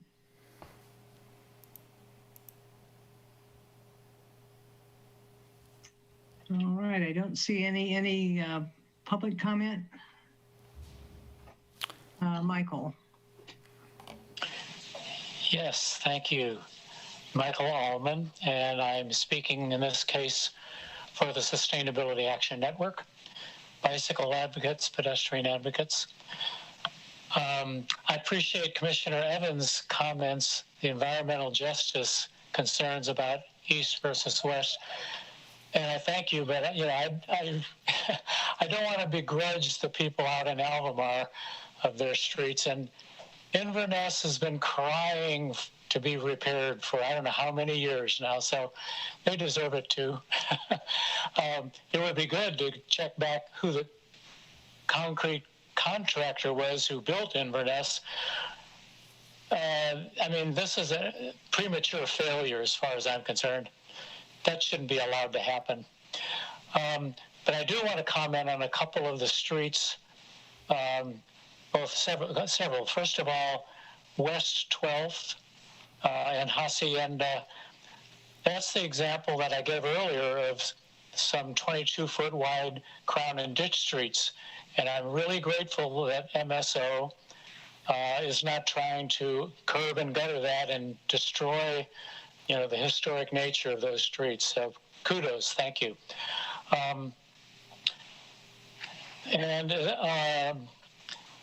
Lakeview Road, it's an arterial, as they said.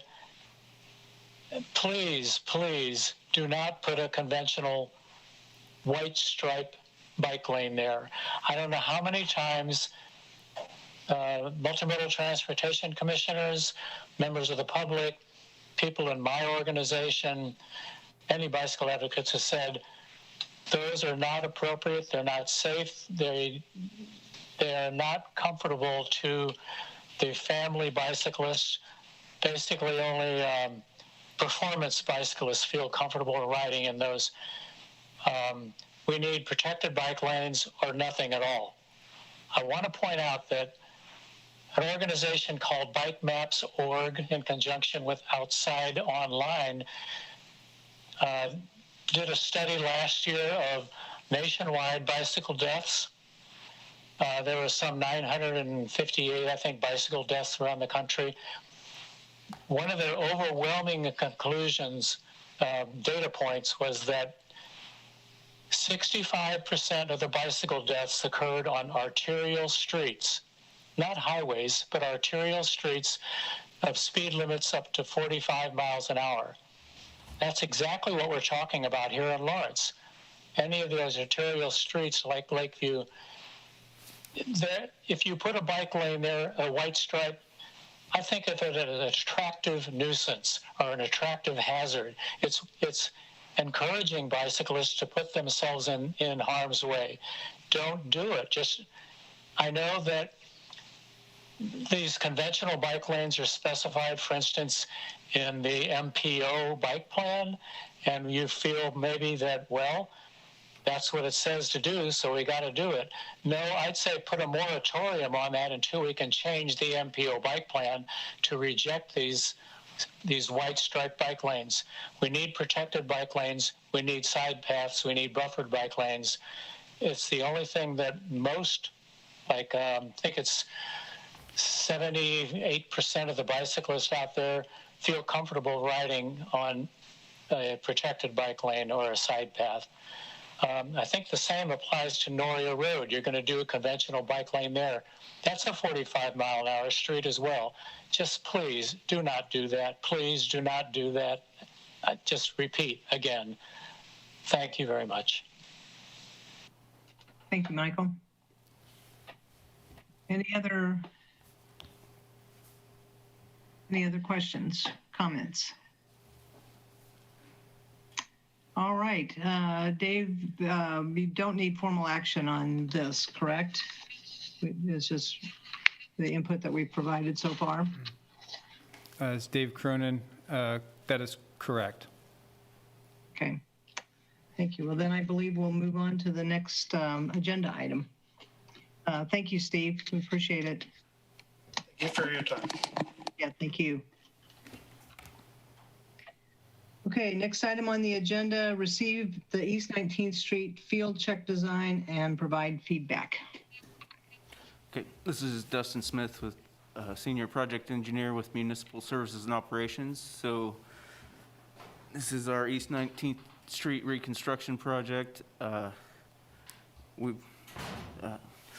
These plans were developed, they move forward from our recommendation of the Multi-modal Transportation Commission that was approved by the City Commission back in July to use a 27-foot wide back of curb to back of curb pavement section with a shared use path on the south side and a sidewalk on the north side, enclosed storm sewer.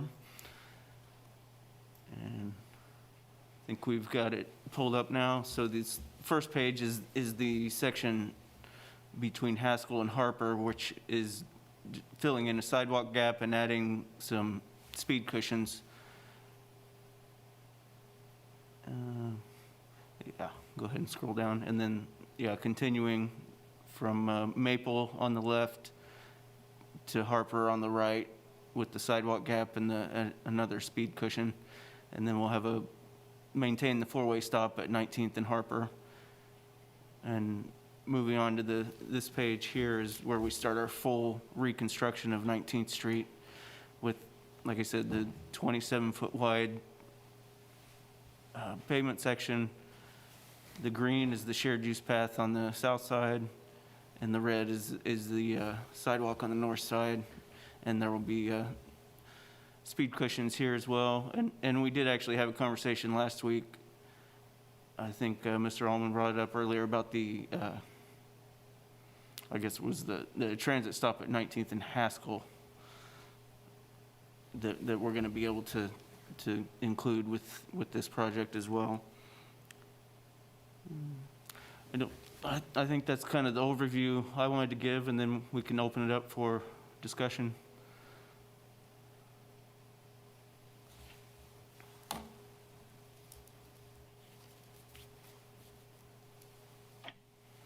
Any questions or comments from commissioners?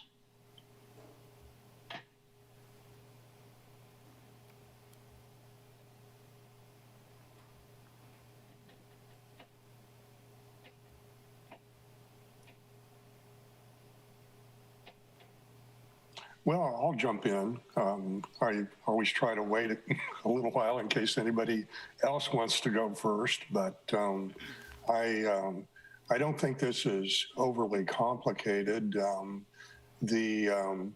have two questions, and the first one would be,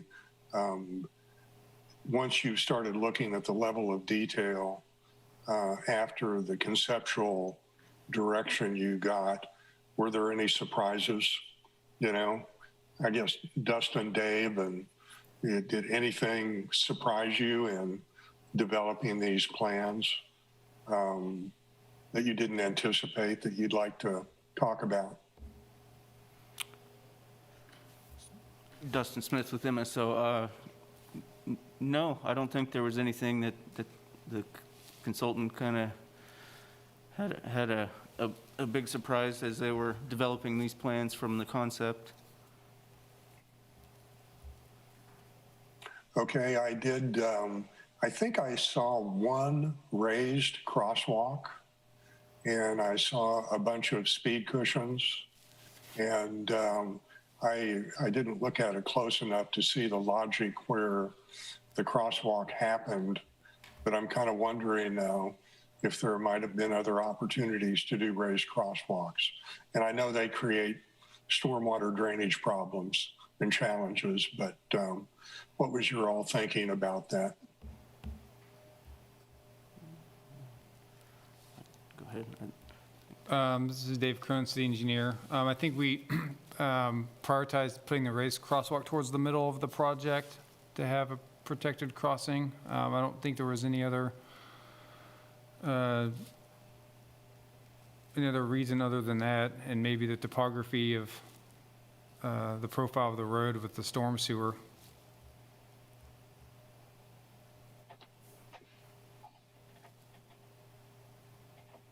This is Commissioner Collette. What about, are the bus stops only at the intersection of Haskell and Harper that you're talking about accommodating with the new sidewalk?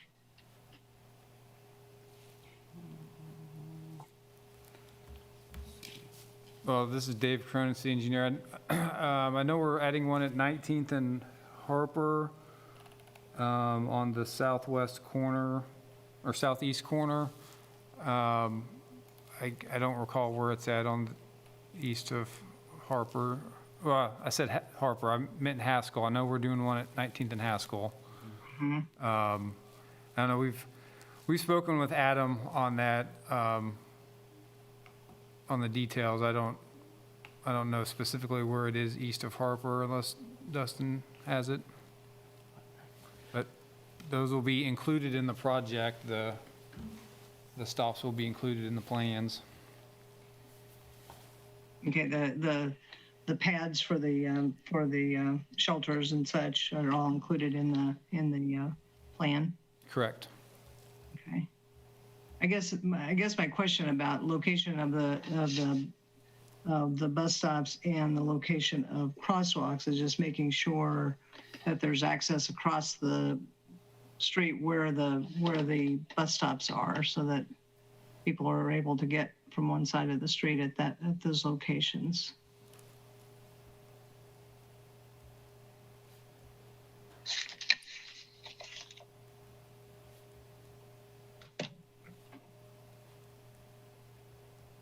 Jessica Morton, your transportation planning manager. And just for those of you who don't know, there's also a staff internal review of design. And so Adam has an assignment that he's had the opportunity to look at these design plans before you know, at each kind of phase in this process. And I know he has specifically made comments on both the after Harper and after Haskell in relation to what's appropriate based on the boarding and alighting for the stops. Great, thank you. Okay, other comments or questions about the plans?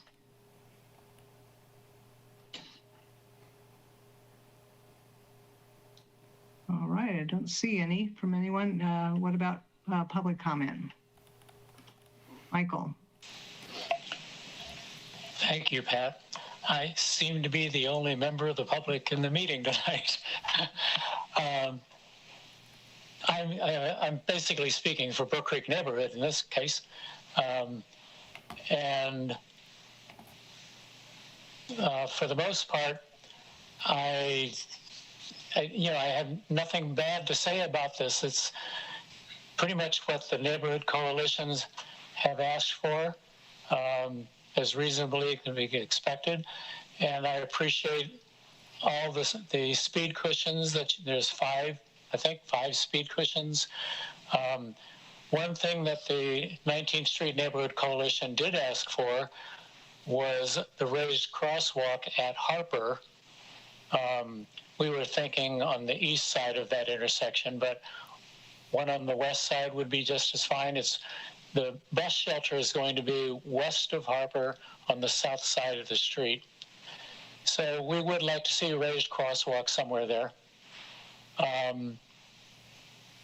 But I had a question also on the east end where the project connects to O'Connell Road.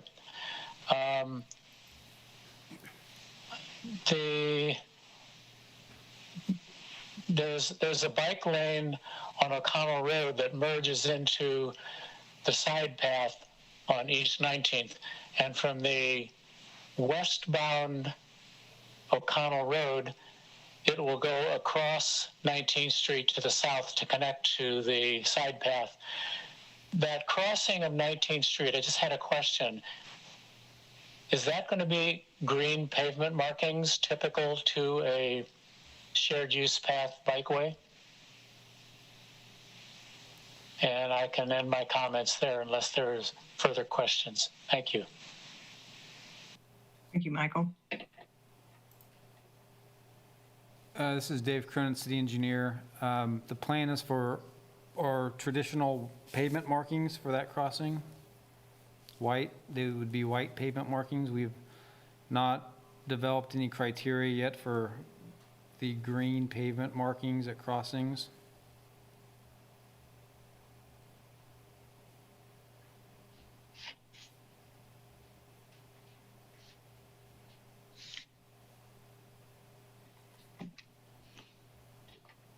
Any further comment?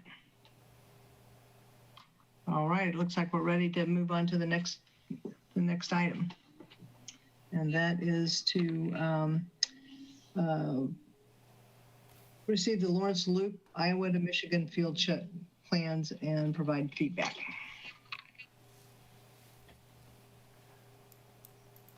Good evening, Commissioners. This is Jake Baldwin, Senior Project Engineer with MSO. I'm here to present the field check plans for our Lawrence Loop project from Michigan Street to Iowa Street. I'm going to begin by sharing my screen here to get everybody oriented.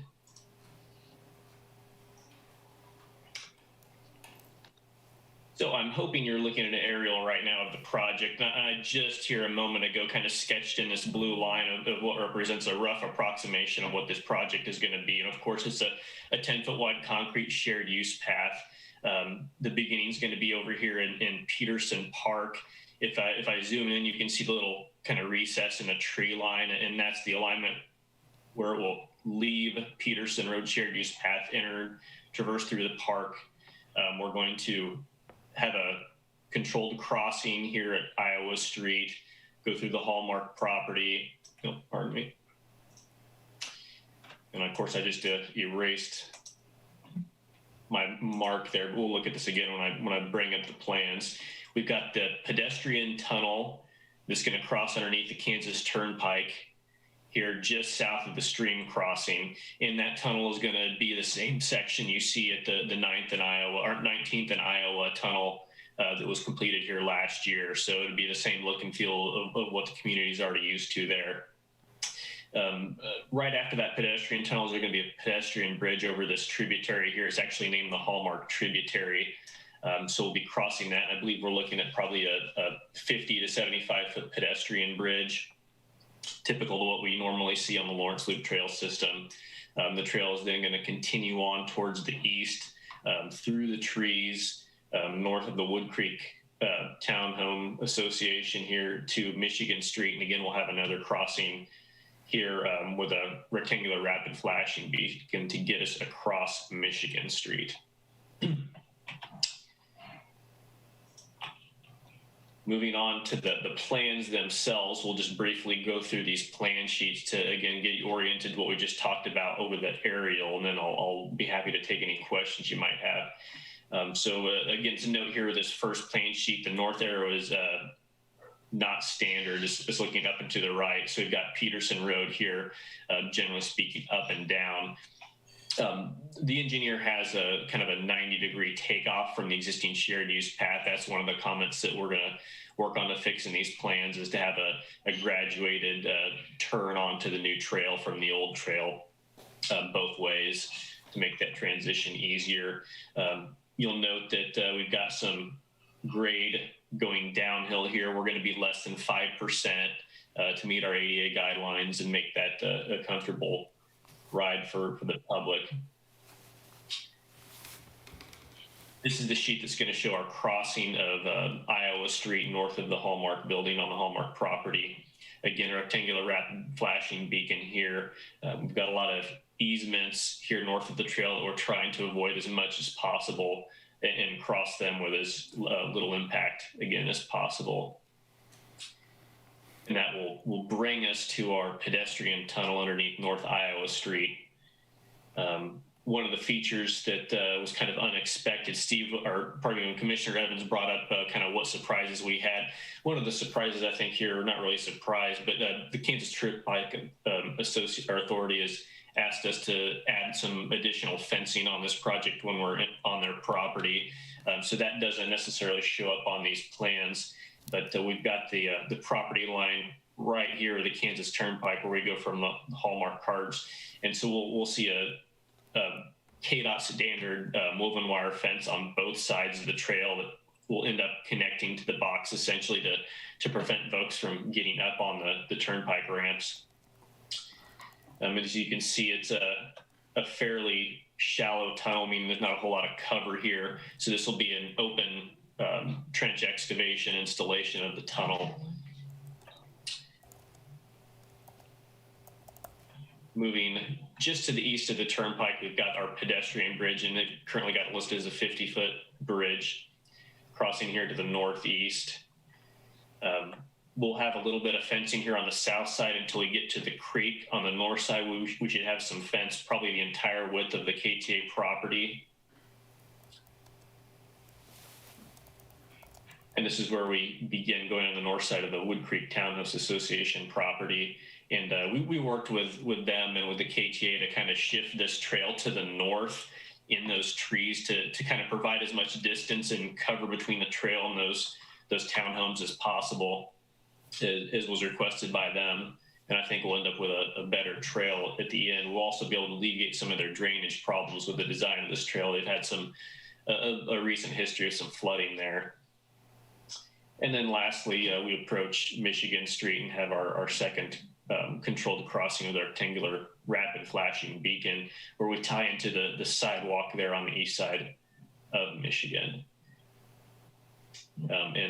With that, we're expecting plans to continue through design and right-of-way acquisition, utility coordination as we head into fall, where we hope to begin construction. And with that, I'd be happy to take any questions you might have.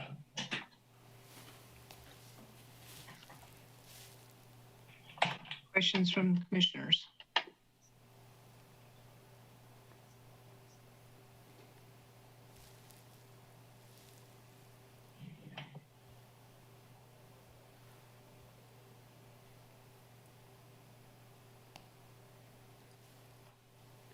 Jake, would you go back to the, this is Commissioner Evans, would you go back to the very first where you sketched your layout for this part of it? And I don't know if you can zoom out. Sure. And I think I saw on one of the engineering plans the anticipated extension from Michigan to connect to Sandra Shaw. Yeah, to connect to Bertram and trail to get to Constant Park. Could you kind of even sketch that for us? Yeah, Jake Baldwin, Senior Project Engineer. Let me see if I can do that for you. And what I'm going to sketch in, let's see if it'll let me do this here. This is the alignment that was roughly, I'm going to say roughly the alignment that was proposed in that 2017 alignment study. Okay. So, oh, pardon me, I didn't do quite all of it.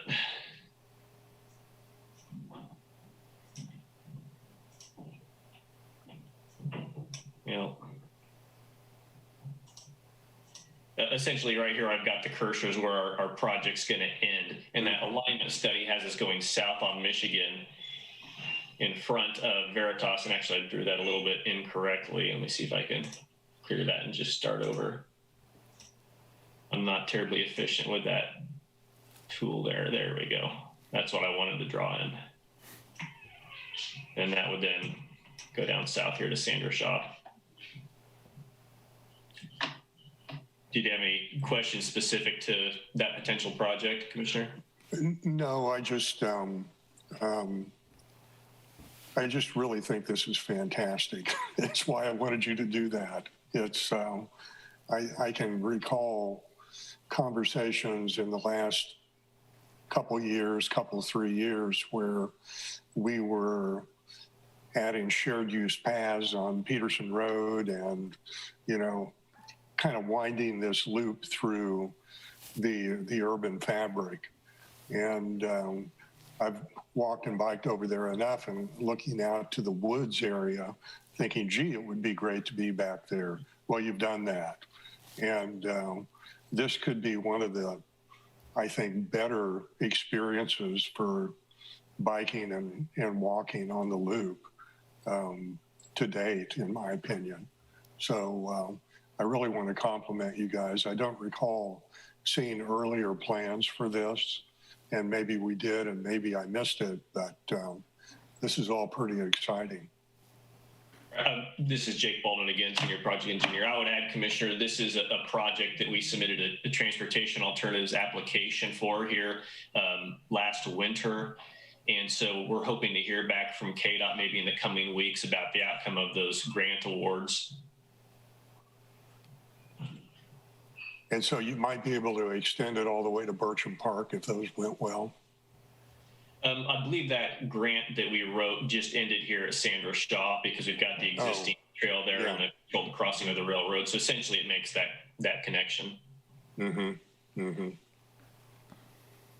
Boy, that'd be fantastic. Jake, this is Commissioner Collette. To clarify, the TA application last winter was for that second section. Is that what you're saying from Michigan to Sandra Shaw? Yes, this is Jake Baldwin, Senior Project Engineer. That is correct, Commissioner Collette. That application is for the second project that we're kind of discussing on the side here. Great. And can you kind of refresh my memory on in terms of where we are in the process as far as timeline? You know, these are our preliminary plans, and then what are some of the next steps that we would expect to see? Sure. Again, this is Jake Baldwin, Senior Project Engineer. So field check plans are typically thought of as 30% complete plans. We'll work towards office check. I don't recall the schedule off the top of my head, but typically we see those in the next couple of months as they address our field check revisions and comments from KDOT and KTA. They kind of wait to gather all those comments, address them at once, add some more details and specifications to the plans, and they'll submit them for review again. And at that point, we start thinking about that advertisement and letting this fall. Okay. I would anticipate construction probably going through the new year and into the next year, just based off of some of the requirements KTA is going to have on when we can impact their operations there at the terminal. Mm-hmm. I had another question, but I've forgotten it. I'll think of it in a minute. Any other questions? Oh, I know what it was. You mentioned the less than 5% grade on that one section. So the grade typically along this total alignment, is it? I mean, the parts that I can visualize are reasonably flat, but is the kind of the whole length of the segment fairly flat, or is there more elevation changes or grade changes along the way? This is Jake Baldwin, Senior Project Engineer. No, you have a pretty fair understanding of that. The largest relief or grade change in this project is going to be through Peterson Park, where I pointed out the 4.7% downgrade. Okay.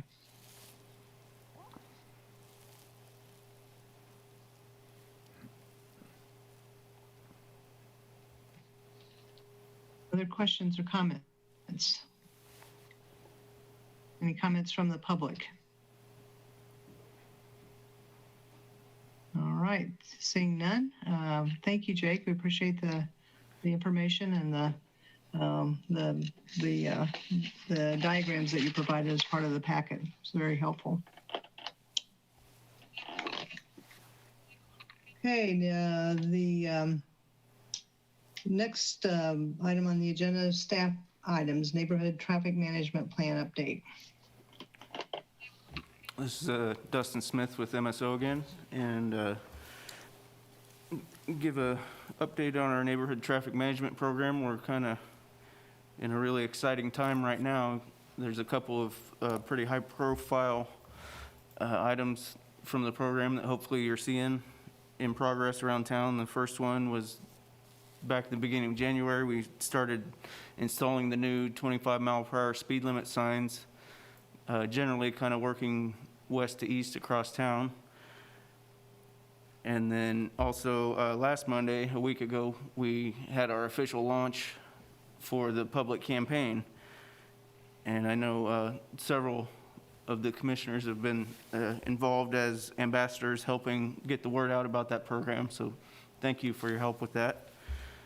Kind of coinciding with the speed limit sign installation, we've started our data collection efforts. We identified some kind of what we consider typical streets that are having the speed limit changed to 25, and went out and collected data before the signs were installed. And then we're following up, collecting data after the signs are installed, and then we'll use that to inform the targeted enforcement efforts. And then if there is enforcement, we'll go and collect data again after the enforcement, so we can kind of gauge the effectiveness of each effort that we're making.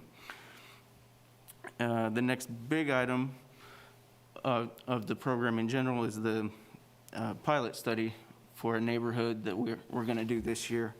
So the application for the neighborhoods to apply to be that pilot should be open here in the next few weeks, so we can make a selection of a neighborhood in April, and then kind of do the evaluation, data collection, and come up with a plan for what kind of approach we're going to take for the neighborhood-wide effort over the summer to be implemented in the fall, and then we can do the analysis of the effectiveness of that installation towards the end of the year.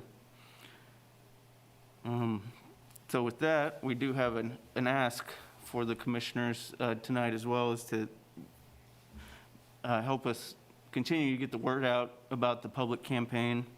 And so we're asking if there would be some volunteers from the commission to do outreach events that would consist of something like maybe 2 or 3 of us get together and walk Mass Street and hand out posters for the merchants to display in their businesses, or as we go to neighborhoods outside of downtown, go to businesses and apartment complexes and ask if they would display yard signs on their properties. So you see if anyone would be interested in helping with that. And I note that we do have some other ambassadors for the campaign, 3 that have volunteered to help with those type of efforts as well. So.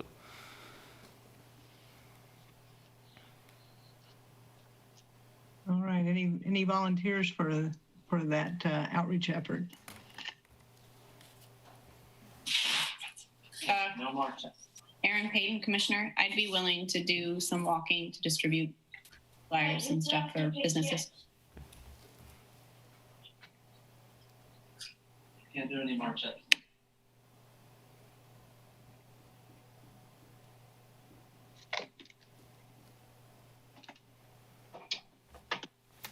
Okay. I'd be willing to do some also.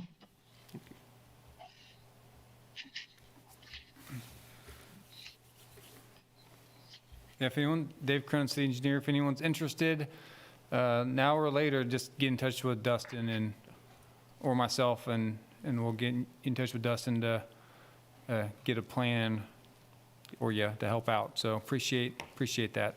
Thank you. Great, thank you. Thank you, Dustin. Next staff item is the receive the report from East 23rd Street virtual public meeting. Okay, this is Dustin Smith with MSO again. So we held our virtual public meeting for East 23rd Street field check plan, or I guess it was coinciding with the field check milestone. And we did have a couple items that came from that meeting that we wanted to bring up that we're going to consider as we move towards final design. So the first one was so the current project limits for that project end east of Anderson Road, right where the grass median kind of starts going east on the old K-10 highway. And so we're going to look at continuing the sidewalk on the south side of 23rd Street from the end of our road construction project, go ahead and add the sidewalk on the south side to O'Connell to connect to the sidewalk at O'Connell and 23rd. And then the other item was to consider adding a pedestrian hybrid beacon to facilitate pedestrian crossing of 23rd Street at the Ponderosa Drive and Silicon Avenue intersection. And there will be transit stops both directions at that intersection. So, and like, that intersection is also roughly halfway between Harper and Haskell.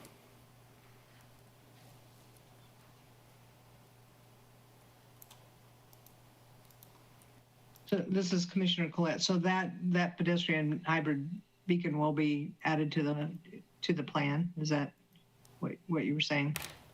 We're going to consider it because both of these items would have a impact to the scope of the design and the construction. So, okay. Other questions or comments from the commissioners?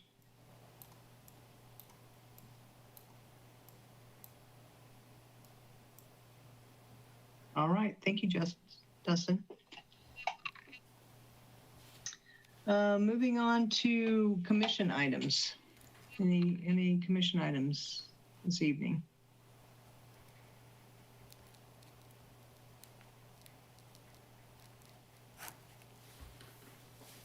Commissioner Bowen, I am still reading this book, Traffic.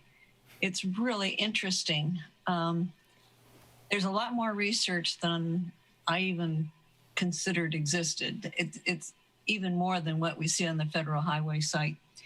And the last thing I pick up a little bit each time, 50% of road crashes happen at intersections.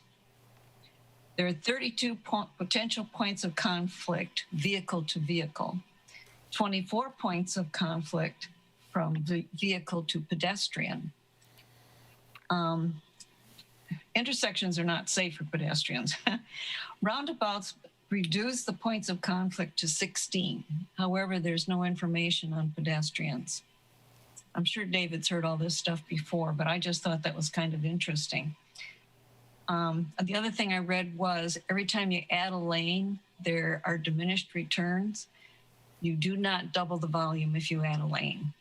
You get less volume in the second lane than you did in the first lane. That's it for tonight. Thank you, Carol. I have one a question, I guess. In the past, I know that the Association for Bike Ped Professionals has a monthly seminar series, and at one point there's a cost of like $50 for each of those webinars. And at one point, when we could all be in the same room, I know that the city had a subscription to that, and that people could come in and watch. And we had done it when I was at the Transportation Center. We had hosted some of those too. But I was wondering if that exists currently, if there's a subscription, and in the age of COVID, whether or not there's any availability of that beyond just the single, whoever who's comfortable watching it in the same room. I don't know, Jessica, if you have that information. Yeah, Jessica Morton, your transportation planning manager. So the MPO is the one who paid for those webinars at the city that we hosted and opened up to the public and larger staff. And we got to a point where it was only our staff attending. Okay. Rarely one-off, we'd have one other member of the public or a commission attend, a few staff other times, but people are pretty busy. And so unless the topic was pretty much of relevance to a certain issue people were working on, we didn't get too much attendance from hosting those. So I haven't explored it during COVID, what that reality is. We didn't get it. We didn't make the purchase last year either. It's something we would entertain in the future. We could, it just is something we would have to budget in our MPO budget. I'm not sure that because like you say, the interest is not even throughout the year, but there was one coming up in February that looked particularly interesting, talking about an NCHRP report 3133, which is pedestrians and intersections. And, I thought it looked interesting, but I didn't know whether that resource was available currently. So Just thought Yeah, Jessica Morton, your transportation planning manager. Let me talk to Dave about it and we can look into it and see. I don't know because normally they only give you one link. And so it's like the person who has the link can watch it. So I don't know about what their rules are for rebroadcasting in the time of COVID. Right. Yeah, I'm a member, but it's still, it costs, even as a member, it costs $50 a month. So it's like, well, I can read the report for free, so I might do that. So. Yeah, and Jessica Morton, your transportation planning manager, we aren't members unless we buy webinars because it reduced your costs for webinars, and we otherwise don't pay for membership. So, great. Well, I'd appreciate it if you just have a chance to check into it. Sure, that'd be great. All right. Other questions or comments from commissioners for commission items? All right. Seeing none, let's. The calendar, can you bring up the calendar, Dave? Yeah, Dave Cronin, city engineer. So our next regular meeting is Monday, March the 1st. But before that, we are wrapping up the planning process for the MMTC retreat, which is on Friday, February the 12th from noon to 5. So we we'll be finalizing the agenda with our subcommittee of MMTC members here this week to hopefully get that completed, and we'll get the agenda published probably early next week for that meeting, but that's our next meeting. And then heard back from planning staff, and so we're tentatively planning to have our next joint MMTC Planning Commission meeting on March the 22nd, which I believe is a Monday. And I'll have to confirm the time. I think their meetings start at 6 or 6:30, but it's the ordinary time for the Planning Commission study session. And so that'll be our second joint meeting with them. And we'll work with planning and probably discuss with the chairs of both boards the agenda for that meeting. So I didn't want to note that we are getting that on the schedule. Great, thank you. Dave, I do have a question about the retreat. I sent you an email, but I think you were out of the office about, when we had talking about the retreat and an opportunity for looking at goals for the coming year. I looked back on the notes from last year to see what those goals were that were set for the year as a way to kind of, see if there's, some reflection on how well we achieved those goals. But I couldn't find anything on that. Do you know if there's a record of that somewhere that I could look at in advance of the retreat? Yeah. And, I assume it would be something of interest to the rest of the commissioners. Yeah, Dave Cronin, city engineer. So, yeah, I'm not sure if they got published on the website or not for last year's retreat goals, but part of our agenda is a review of the goals from last year, so we do have the records of that. So that will be a session early on, and we will be including that in the materials that we're hoping to have complete here by the end of this week, so that'll be out to you. We also have some pre-work questions, a couple that we'll get to you here with that packet that aligns with the meeting. So you should have that here by the end of the week. Terrific, thank you. Any other questions about the calendar? Yeah, I wanted to make a comment. I looked at it briefly today, and it looked like there were a lot of blanks for not only the main agenda, but for the study sessions. And maybe we can talk about this a little more during our retreat, but I think the your turn format for study sessions would be something we should consider. And I know there were a couple of groups that Nick talked to that couldn't participate in January, but like I say, we can talk about it more during the retreat, but I really think there was pretty high value there. And that's an opportunity to get more involved with the public and hear from them. So I would encourage us to look at that and consider, everybody should consider who might be appropriate for those sessions. I agree with you, Steve. Thank you. Other comments? All right, I think we've reached the end of our agenda. So could I entertain a motion for adjournment?